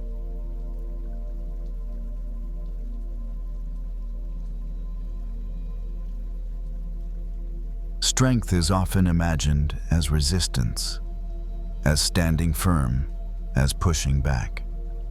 But there is another kind of strength that doesn't look impressive at first glance. It doesn't announce itself. It doesn't raise its voice. It just keeps growing. That evening, the walk home was slower than usual. The street was quiet, lined with small houses and trees that had seen better days. Porch lights were already on, casting soft circles onto the sidewalk. Somewhere nearby, a dog barked once and then went silent again. The path cut through a narrow strip of grass between the sidewalk and the curb. It had been stepped on all day, by people rushing to cars, by delivery workers, by kids cutting corners. The blades were bent, flattened, pressed close to the soil. It would have been easy to miss. The irritation from earlier in the day hadn't gone anywhere. A customer's tone, a comment that carried more edge than necessary. The kind of interaction that leaves a residue long after it's over. Nothing loud, nothing dramatic, just disrespect dressed as normal conversation. Anger rose in the familiar way. Tight shoulders, faster steps. The mind replaying what should have been said instead. I should have pushed back.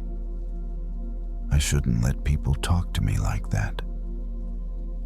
Why do I always swallow it? The anger felt justified, necessary even, like proof of self-respect. A foot stepped off the sidewalk and onto the grass without thinking. The ground was soft from recent rain. The blades folded under the weight, easily offering no resistance at all. That felt irritating too. The mind noticed the parallel immediately and didn't like it. Being flexible gets mistaken for being weak. Yielding gets confused with losing. Not reacting gets labeled as failure. The anger leaned into that story. You let them walk all over you. The foot lifted again. Another step. More grass pressed down. And then something small happened. A breeze moved through the street, barely noticeable, enough to stir the leaves in the trees, enough to ripple through the grass. The blades that had been flattened didn't spring back instantly. They took their time, slowly, quietly. But they did rise, not all the way, not perfectly, but enough to stand again. That image stayed. The walk continued. The irritation didn't disappear, but it softened at the edges. It became possible to feel what was underneath it. Embarrassment. The wish to be treated with care. The old fear that being calm means being overlooked. Anger often stands in front of those feelings. It makes itself large so the softer parts don't have to be seen. A car passed, headlights sweeping briefly across the grass. For a second, the bent blades caught the light bright against the darker soil. Then, the light moved on. The grass didn't chase it.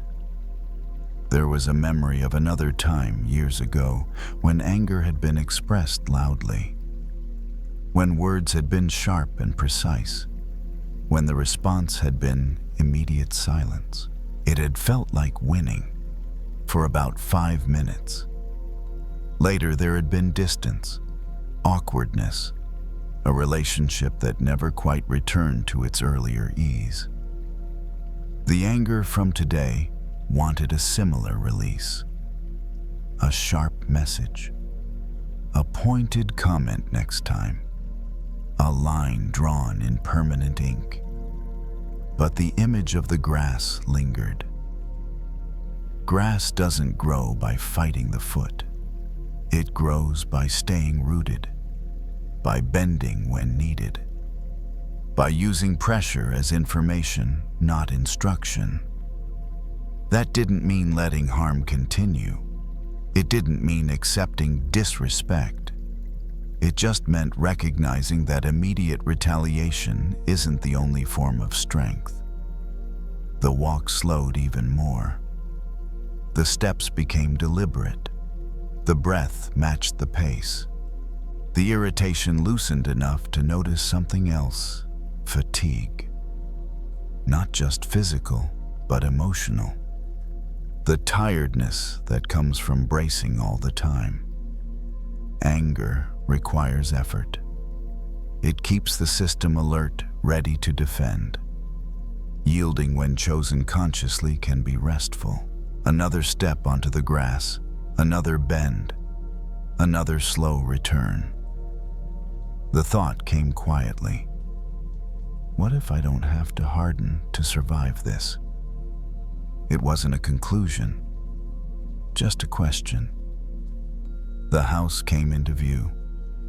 The porch light was already on. The door was still closed. The day wasn't resolved. The interaction hadn't been addressed. Nothing had been fixed. But the body felt different than it had an hour ago. Less braced, less sharp. The grass behind lay slightly flattened, already beginning its slow return. Not defeated, just alive. The next day didn't arrive with clarity. It arrived with routine. Morning light came in through the window at an angle that made dust visible.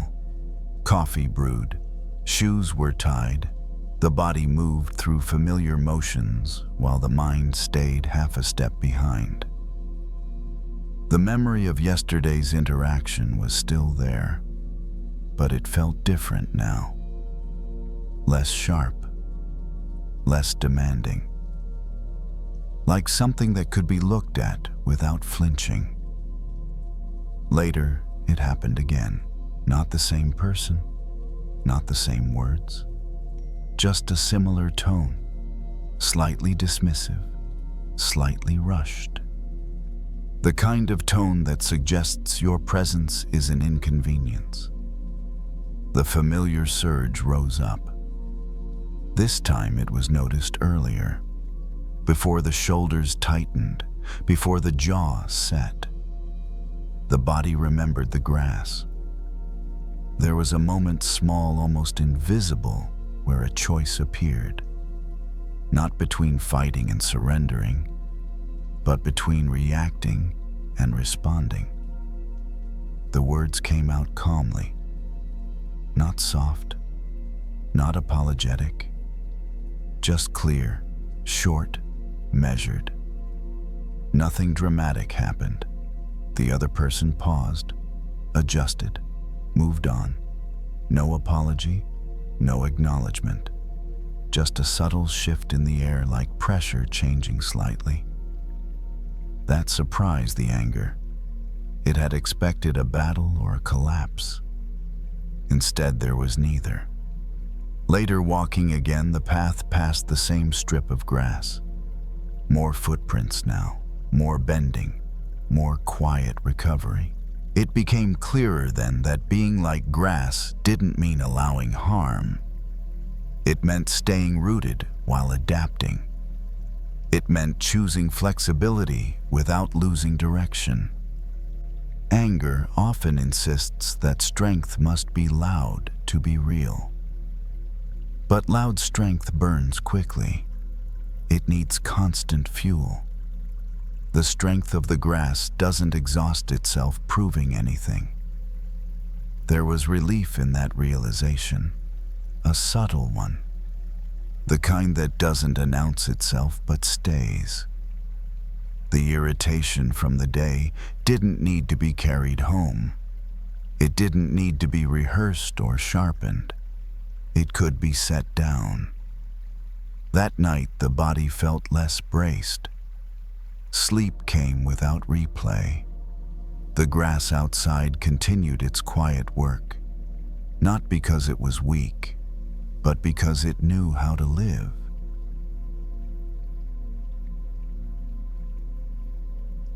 The blade looked sharp. At least that's how it appeared beneath the surface of the water, long, clean, perfectly defined. It shimmered slightly as the water moved, catching light in a way that made it seem even more precise, more dangerous than it actually was. But it wasn't a blade at all. It was just a reflection. The person noticed it while standing over the bathtub, waiting for the water to warm.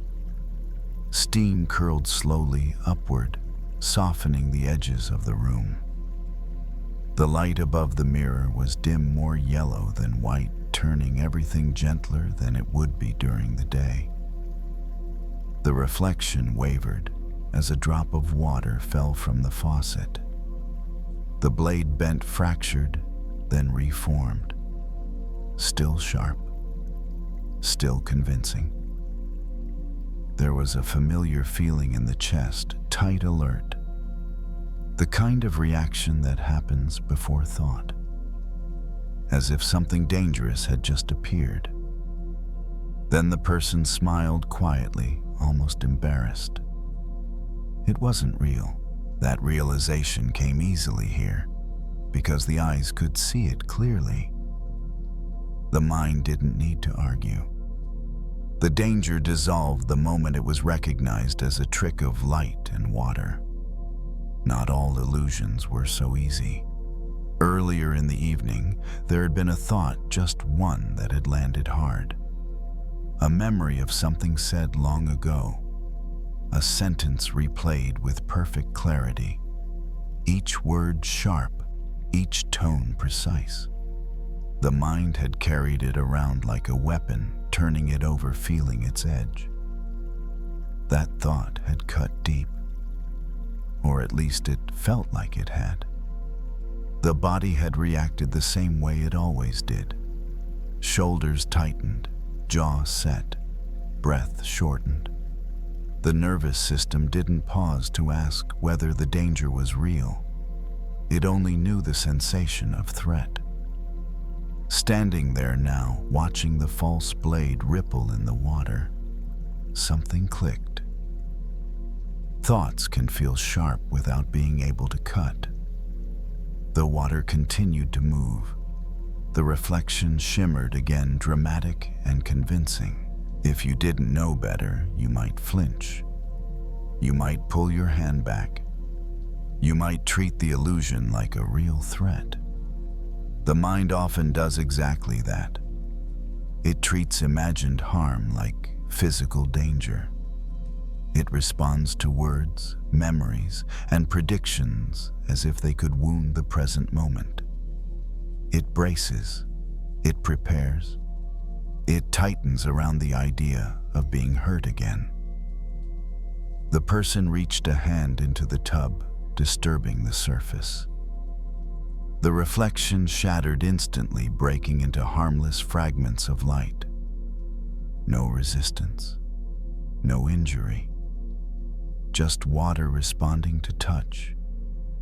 The blade was gone. The water felt warm now. The steam thickened, the room filled with quiet. The memory from earlier returned, uninvited, but familiar. The same sentence, the same imagined tone, the same sharpness. It appeared fully formed, as if trying to prove it was real. The body noticed the reaction before the story took over. The chest tightened.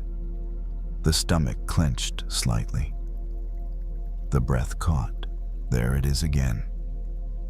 The person didn't push the thought away, didn't argue with it, didn't try to replace it with something positive. They just noticed the sensation of sharpness, the edge, the feeling of being cut. And then they noticed something else. There was no wound, no blood, no damage, no new injury happening now. The pain was remembered, replayed, reflected, just like the blade in the water. This didn't mean the original experience hadn't mattered. Words can hurt. Moments can leave marks. But remembering a cut isn't the same as being cut again. The nervous system, however, doesn't always know that difference. It reacts to memory the same way it reacts to danger, unless something interrupts the pattern. The water reached its level. The faucet was turned off. Silence returned thick and gentle. The person sat on the edge of the tub, letting the steam wrap around them. The mirror fogged slowly. The sharpness of the reflection, real or imagined, lost its clarity. Another thought appeared softer than the last. What if this thought can't actually hurt me anymore? The mind hesitated. It didn't fully agree, but it didn't reject the idea either.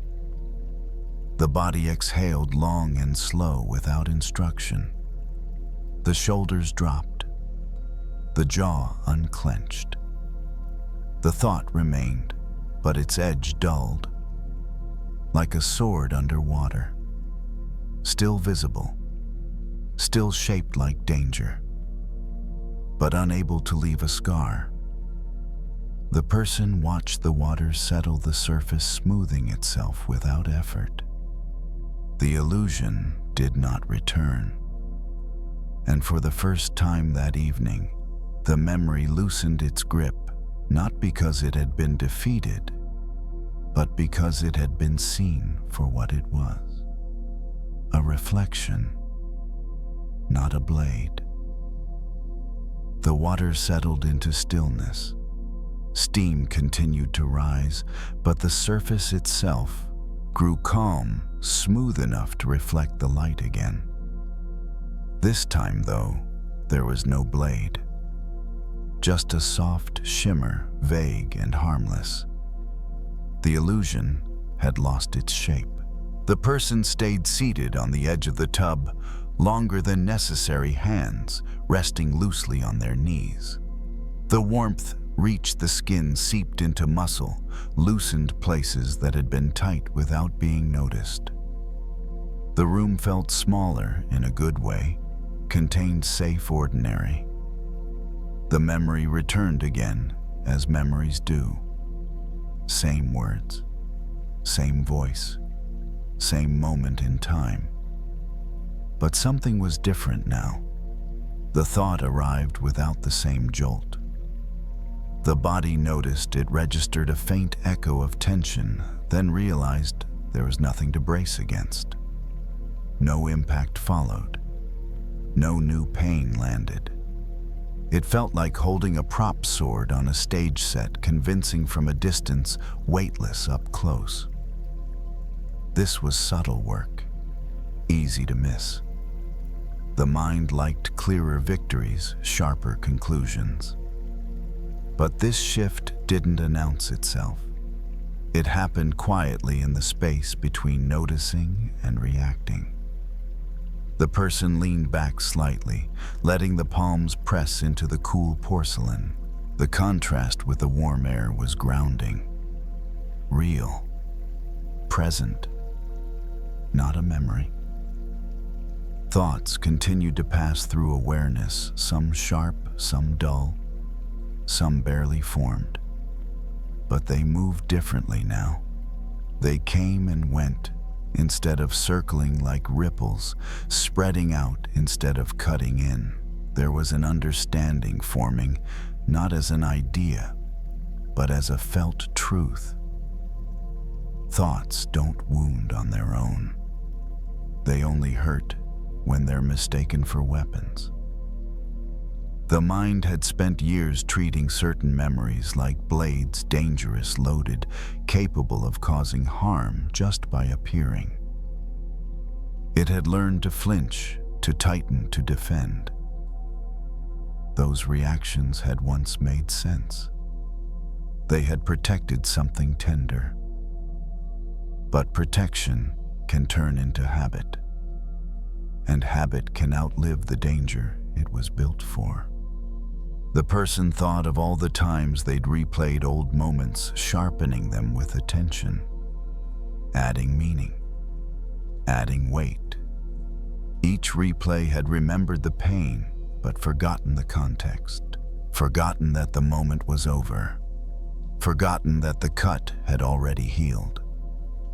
The water lapped gently against the sides of the tub as the person shifted position. The sound was soft, rhythmic, unthreatening. Another thought surfaced. If this can't cut me now, I don't have to fight it. That felt important. Not fighting didn't mean approving. It didn't mean agreeing with what had been said or done in the past. It just meant recognizing that the danger had passed, that the blade was no longer in motion, that what remained was a reflection visible, but not lethal. The person stood up slowly and tested the water with a foot. Warm, steady, safe. They stepped in and lowered themselves into the tub, letting the water rise around them. As the body settled, the thoughts continued to soften. Not disappear, soften. Their edges blurred like ink left in the rain. The mind noticed the sensation of water on skin, the rise and fall of breath, the sound of air moving through steam. Attention had somewhere else to rest now. There was no effort to push the memory away. No attempt to replace it with something better. It simply drifted to the side, no longer center stage. The sword stayed in the water only as long as it was believed to be sharp. Once seen clearly, it had nothing left to do. The person leaned their head back against the tub and closed their eyes. Muscles relaxed fully now. The nervous system, no longer bracing for an invisible strike, began to stand down. The moment felt complete without needing to be explained. Not every painful thought needs to be solved. Not every memory needs to be healed tonight. Some only need to be seen accurately, as reflections, as echoes, as shapes that look dangerous but can't actually wound the present. The water held the body gently. The room stayed quiet. The night moved on without interference. And somewhere between one breath and the next, the mind stopped sharpening old blades. It let them rest in the water, harmless, still, unable to leave a scar.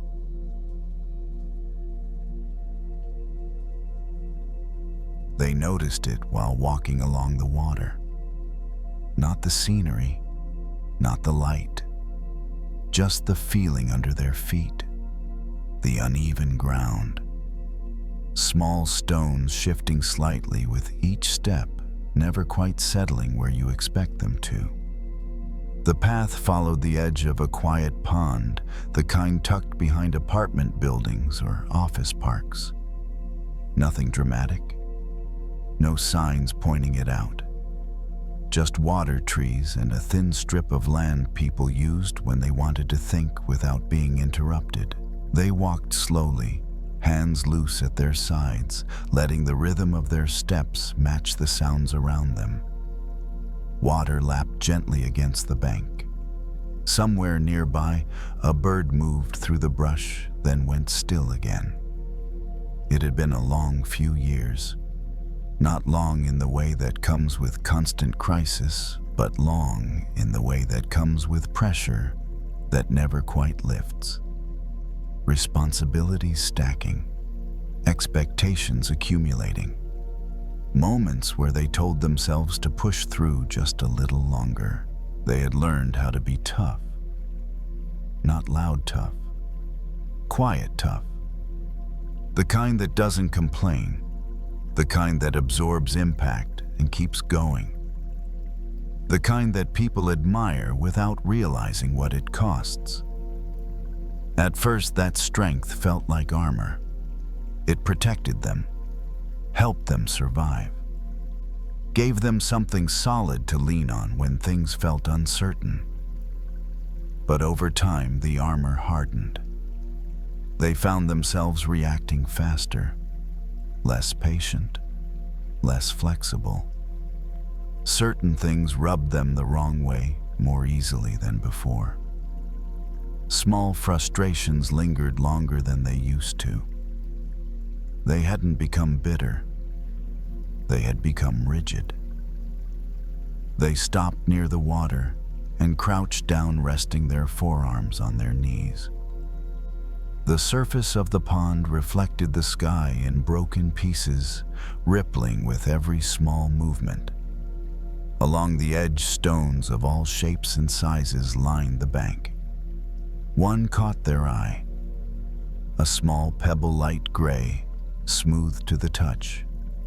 No sharp edges, no corners. It fit easily in the palm of their hand. They picked it up and turned it over slowly. This stone hadn't always been like this. Once it had edges, angles, resistance. It had been part of something larger, something solid. Over time, water had met it again and again, wearing it down, not through force, but through consistency. The pebble didn't look damaged, it looked complete. They thought about how often they had judged themselves for feeling worn, for not having the same sharpness they once did, for being slower to react, for needing more rest than before.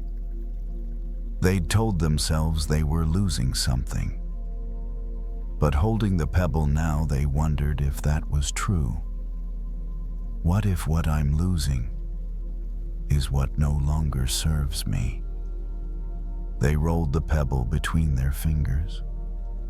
It felt grounding, familiar, like something they had known for a long time without being able to name. Life had sanded them down, not gently, not all at once, but steadily, through disappointment, through repetition, through showing up on days when they didn't feel inspired or strong. Each moment had left its mark, not as damage, as shaping. They had learned when to bend instead of break, when to let things pass instead of pushing back, when to stay still and when to move away. Those weren't losses. They were skills. They dropped the pebble back onto the bank and watched it settle among the others, indistinguishable at first glance, yet entirely itself. The pond continued its quiet movement. The water didn't judge the stones, didn't favor the sharp ones or the smooth ones. It touched them all the same again and again, shaping without intention. They stood and brushed their hands together, feeling the grit fall away. Their body felt heavier than it used to, but also more grounded, less reactive, more present. They had been through a lot. That didn't make them broken. It made them shaped. They took one last look at the water before continuing down the path. The sound followed them for a while, steady and soft, like a reminder that change doesn't always announce itself. Sometimes it simply leaves you smoother than before. They continued along the path, the pond staying beside them like a quiet companion. The water reflected less sky now, more shadow, as evening settled in. The world felt slower, as if everything had agreed to lower its voice at the same time. With each step, they became more aware of their body. The slight stiffness in the knees, the way their shoulders naturally rounded forward when they were tired. These weren't signs of weakness anymore. They were signals, information earned through time. Once they would have ignored them. Once they would have pushed through, proud of their ability to endure. Proud of being the one who didn't need breaks, didn't ask for help, didn't show where. That pride had served them. It had carried them through difficult years, but it had also taught them to resist softness. They remembered a version of themselves from long ago, quick to react sharp in conversation, certain in their opinions. That person had felt powerful, unmovable, like a rock that nothing could touch. But rocks that never change eventually crack. The pebble by the water hadn't cracked. It had changed shape. They slowed and rested, one hand against the railing near the path, feeling the cool metal under their palm. The contact was grounding, real. A reminder that support doesn't have to be dramatic to be effective. They thought about the times life had worn them down in ways they hadn't chosen. Losses that reshaped priorities, responsibilities that narrowed choices, repeated disappointments that softened expectations. Each one had felt like erosion, but erosion hadn't taken everything. It had taken what couldn't last. It had smoothed the sharp reactions, rounded the rigid beliefs, quieted the need to always be right. What remained felt steadier. They realized that being smooth didn't mean being empty. It meant being able to move without cutting themselves on their own edges. It meant fitting into places they once resisted. It meant being touched by life without being damaged by it. They stopped again and looked out across the pond. The surface was calm now, only faint ripples marking where something had passed through. They didn't need to go back to who they were before. That version had done its work. The person they were now carried more patience, more tolerance for uncertainty, a deeper understanding of what mattered and what didn't. Those qualities hadn't come from avoiding hardship. They had come from being shaped by it. They took a slow breath and let it out fully, feeling the tension leave their chest in small increments. The night air felt cooler against their skin, refreshing rather than biting. They started walking again, steps steady, unhurried. They no longer felt the need to defend themselves against the world. They didn't need to be as sharp as they once were to feel safe. They trusted their ability to adapt, to respond, to endure without hardening. Like the pebble, they had learned how to stay whole while changing. And as the path curved away from the water, they carried that knowledge with them, not as a lesson, not as a victory, just as a quiet truth. They hadn't been worn down. They had been shaped into something that could last.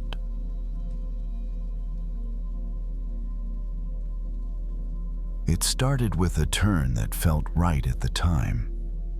Not careless, not rushed, just familiar enough to trust, the kind of turn you make because you've made it before or something like it. And your body recognizes the motion even if your mind isn't fully paying attention. The street was quiet. Late enough that most storefronts were dark, early enough that a few lights were still on behind curtains. The air carried the faint smell of asphalt cooling down after a warm day. Walking alone, there was no hurry, no destination that needed to be reached by a certain time. Just movement steady and unremarkable meant to clear the head after a long stretch of thinking. A few blocks in, something felt off. Not wrong exactly, just unfamiliar. The houses didn't line up the way they were supposed to. The streetlights seemed spaced differently. The rhythm of the walk changed subtle at first, like a song playing slightly out of tempo. The phone stayed in the pocket, not out of principle, just because it hadn't occurred to reach for it yet. Another block passed, then another. That was when the realization settled in. This wasn't the way back. The feeling that followed wasn't panic. It was something quieter and more unsettling. A soft tightening in the chest, a pause in the step. The sense of standing in a place that didn't match the map in the mind. Fear arrived gently. Where am I? How did I miss it? There was an urge to turn around immediately, to retrace steps, to undo the mistake before it became more complicated. Going back felt safer than moving forward into something unknown. But standing there, it wasn't clear which direction was back anymore. The street looked the same in both directions, quiet, still, neutral. That neutrality made the fear louder. Without clear signals, the mind rushed to fill the gap. What if this keeps getting worse? What if this takes longer than expected? What if this is a sign of something deeper being off track? The body noticed its own reaction. The shoulders had crept up. The breath had shortened. The step had stopped altogether. Nothing in the environment suggested danger. No raised voices, no sudden movement, just a neighborhood at rest. And yet the feeling of being lost made everything feel sharper. The mind wanted a solution, a route, a clear answer that could be followed without question. It wanted the certainty of a line on a screen. Instead, there was only choice. The decision not to pull out the phone came quietly, not as a rule, more as curiosity, a wondering about what would happen if the moment was met directly without immediately fixing it. Standing still, the body let the breath drop lower. The ground underfoot felt solid. The night air moved across skin, cool and steady. Lost didn't mean unsafe. It just meant undefined. That distinction took a moment to land. Looking around more carefully, small details came into focus. A porch light left on. A bicycle leaned against a fence. Wind moving through trees at the end of the block. Life was happening here too. Being lost had narrowed attention at first, but now it began to widen it. Without a known path, awareness had to stay closer to what was actually present. A step forward felt tentative, then another. Not chosen because it was correct, but because standing still had started to feel heavier than moving. Each step brought new information. A cross street, a familiar sound of traffic farther away, a shift in the way the air felt. The fear of being lost didn't disappear. It stayed nearby, alert, watching for signs of danger. But it stopped leading. The body was moving again, and movement brought orientation even without a map. The path wasn't clear yet. The destination still felt far. But something had changed. The situation no longer felt like a mistake that needed to be erased. It felt like a moment that needed to be navigated. Lost didn't have to mean wrong. It could mean early. That thought didn't solve anything, but it softened the urgency. Another block passed, then another. The night remained quiet. The neighborhood unfolded without resistance. And slowly, almost without noticing, a sense of direction began to return, not because the right street had appeared, but because trust in the ability to find one had. The body relaxed just a little. The breath lengthened. Being lost hadn't ended yet, but it no longer felt like the opposite of progress. It felt like the beginning of a different kind of search. The feeling of being lost didn't disappear all at once. It loosened the way a knot does when you stop pulling at it. Walking continued slower now, not because of caution, but because there was no need to rush. Each step landed with more awareness. The sound of shoes on pavement, the faint echo of movement between houses, the quiet certainty that the ground was still doing its job. Fear stayed nearby, but it changed tone. Earlier, it had been sharp, insistent. Now it felt more like a question than a warning. Where am I really going? That question felt different from the one that had come before. It wasn't asking for directions. It wasn't asking to be solved. It was simply noticing that the old certainty had slipped away. Another intersection appeared. This one looked slightly more familiar. Not enough to recognize, but enough to feel less foreign. A street sign reflected a bit of light. The name meant nothing at first, then stirred something faint. The body didn't latch onto it. It kept moving. There was a strange freedom in that. When the correct route is unknown, every step becomes provisional. Nothing has to be perfect. Nothing has to match an expectation. The mind noticed how often it confuses knowing with safety, as if having a clear plan guarantees a smooth outcome. But being lost had already shown something else. That attention sharpens when certainty fades, that the body becomes more responsive, more alive, when it can't rely on habit. A car passed at the end of the block. Its headlights swept briefly across the street, then vanished. The sound lingered, a reminder that larger roads existed nearby. That felt reassuring. Lost didn't mean isolated. It meant temporarily unanchored. As the walk continued, the fear of having made a wrong turn softened further.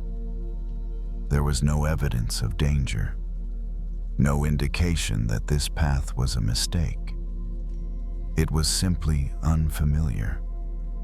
Unfamiliar places often feel threatening, not because they are unsafe, but because they don't confirm who we think we are. They don't mirror our usual patterns back to us. Being lost stripped away that mirror. Without the usual markers, there was nothing to measure progress against. No internal checklist, no timeline, just movement and response. The body began to enjoy that, even if it didn't fully trust it yet. Another street opened up ahead, wider this time. The sound of traffic grew clearer. The air felt different, less still. The city's larger rhythm made itself known again. Recognition arrived quietly, not as relief, but as orientation. The fear that had been so loud earlier had little to say now. It had done its job, alerted heightened awareness, and stepped back. Standing for a moment at the corner, it became clear that being lost hadn't been a detour from the journey. It had been part of it. A stretch where attention had been pulled out of autopilot and into the present. Losing the way hadn't erased direction. It had reset it. The body turned toward the sound of traffic. The step felt natural, unforced. The path forward didn't need to be confirmed. It only needed to be taken. Later at home, the experience lingered in small ways. In the pause before turning on lights, in the choice to move more slowly through familiar rooms, in the awareness that orientation doesn't come from memorizing routes, but from responding to what's actually here. Fear had insisted that being lost meant failure, that it was evidence of distraction or poor judgment. But the night had shown something else. Sometimes you lose the path because the path you were on has nothing new to offer. Sometimes you need to not know for a while so you can notice what you've been missing. The body rested with that understanding, not as a conclusion, but as a gentle shift in perspective. There would be other moments of losing direction, other times when certainty slipped away. But now there was a memory to return to, a reminder that not knowing doesn't mean you're off course. It might mean you're just beginning to see the terrain differently. The night ended without ceremony. Sleep arrived without needing to make sense of the walk. And somewhere beneath the quiet, there was trust. Not in a map, not in a plan, but in the simple fact that even when the way is unclear, the ability to find one remains. That was enough.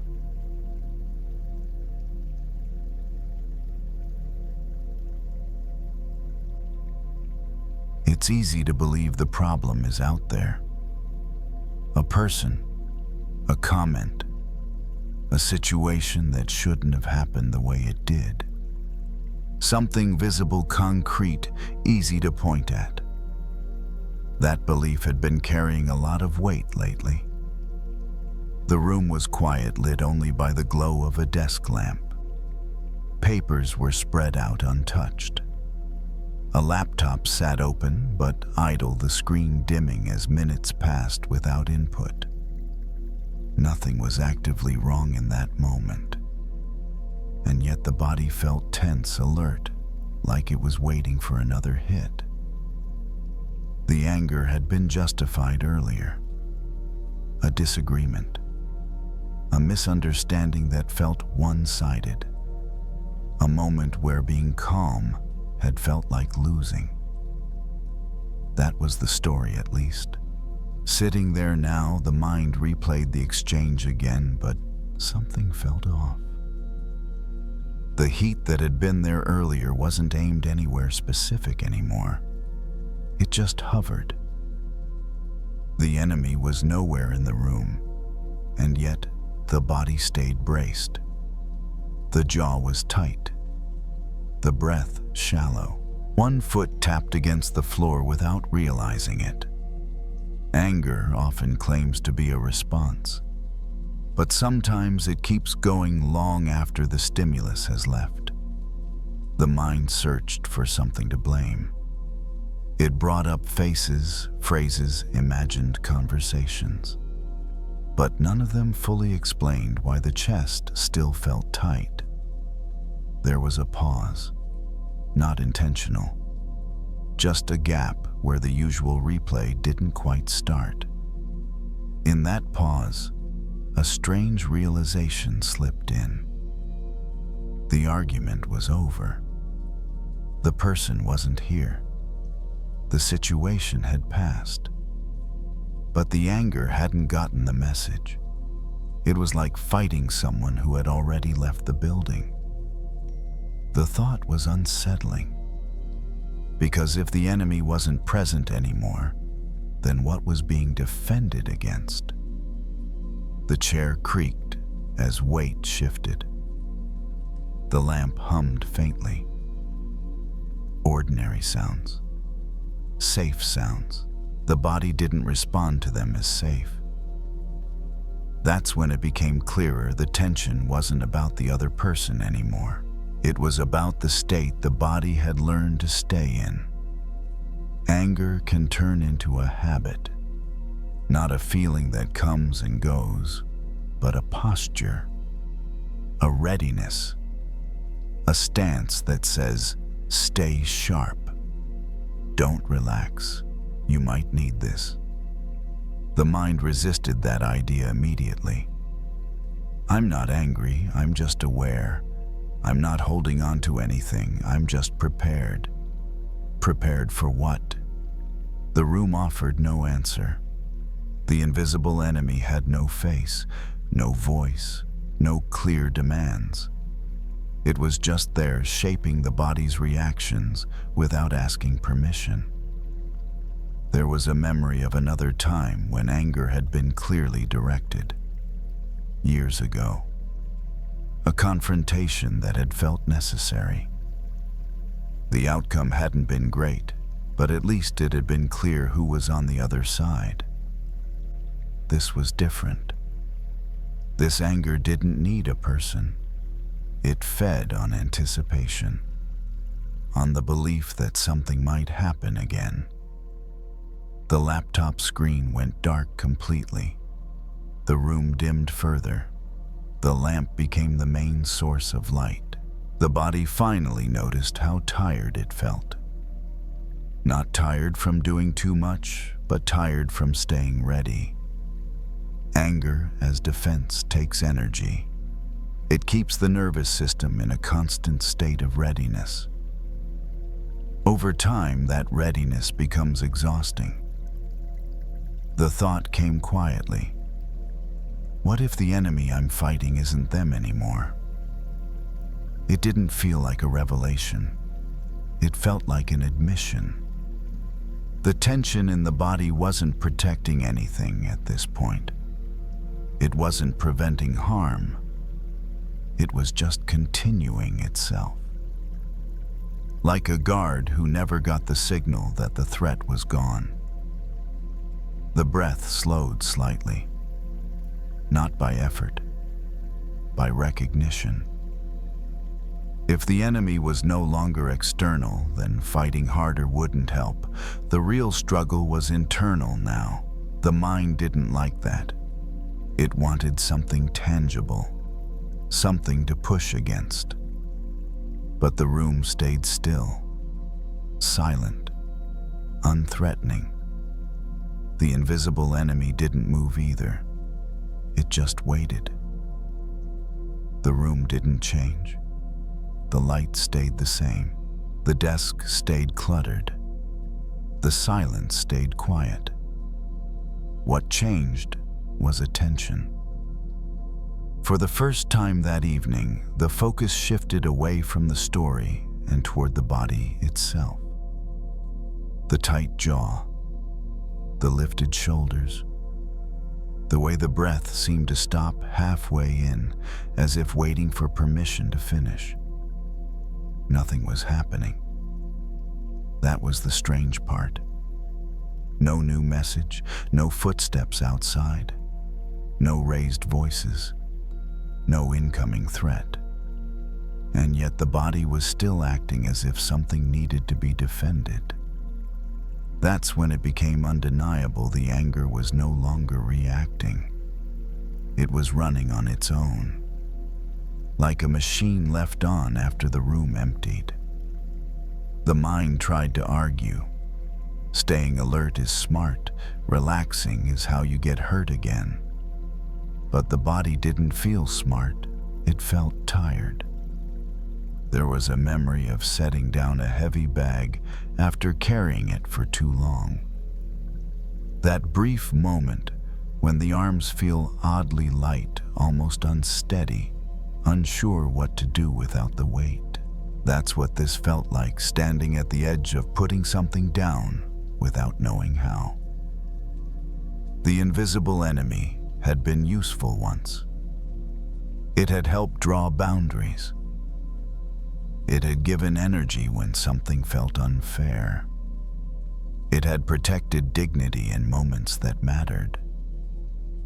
But now it was guarding an empty room. The realization didn't come with relief. It came with hesitation. Because if the anger wasn't needed anymore, then who was in charge? Anger had been doing the watching, the scanning, the remembering.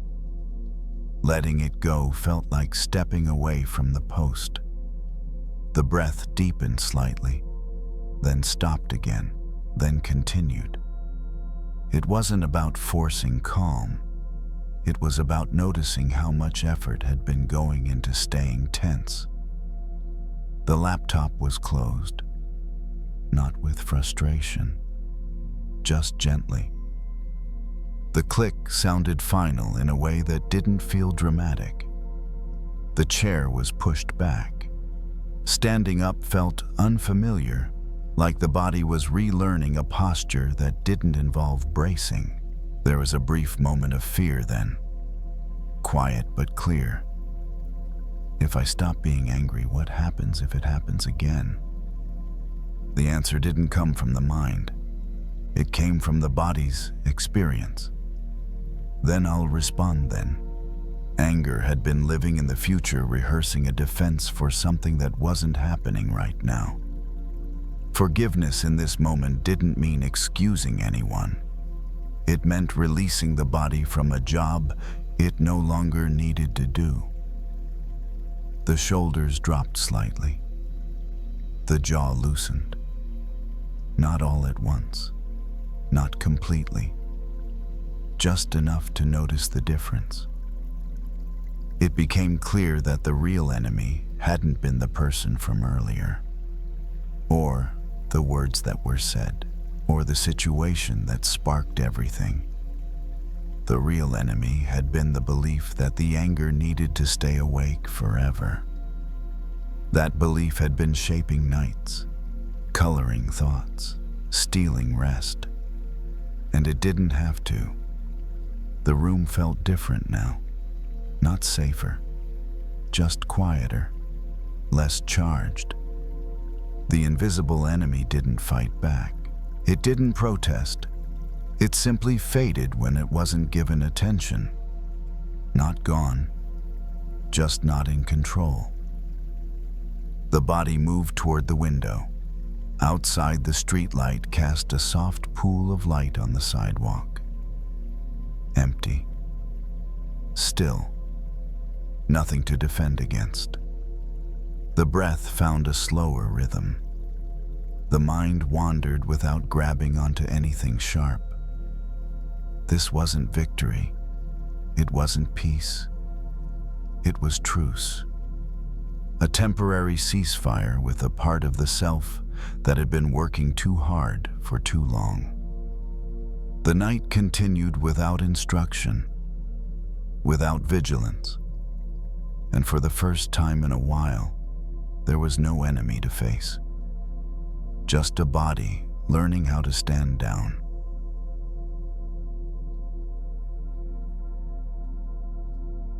Wherever you are tonight, I'm grateful you chose to spend this quiet time here. If these stories help you rest, you're welcome to subscribe and return whenever you need a gentle place to land. And now, you don't need to do anything more.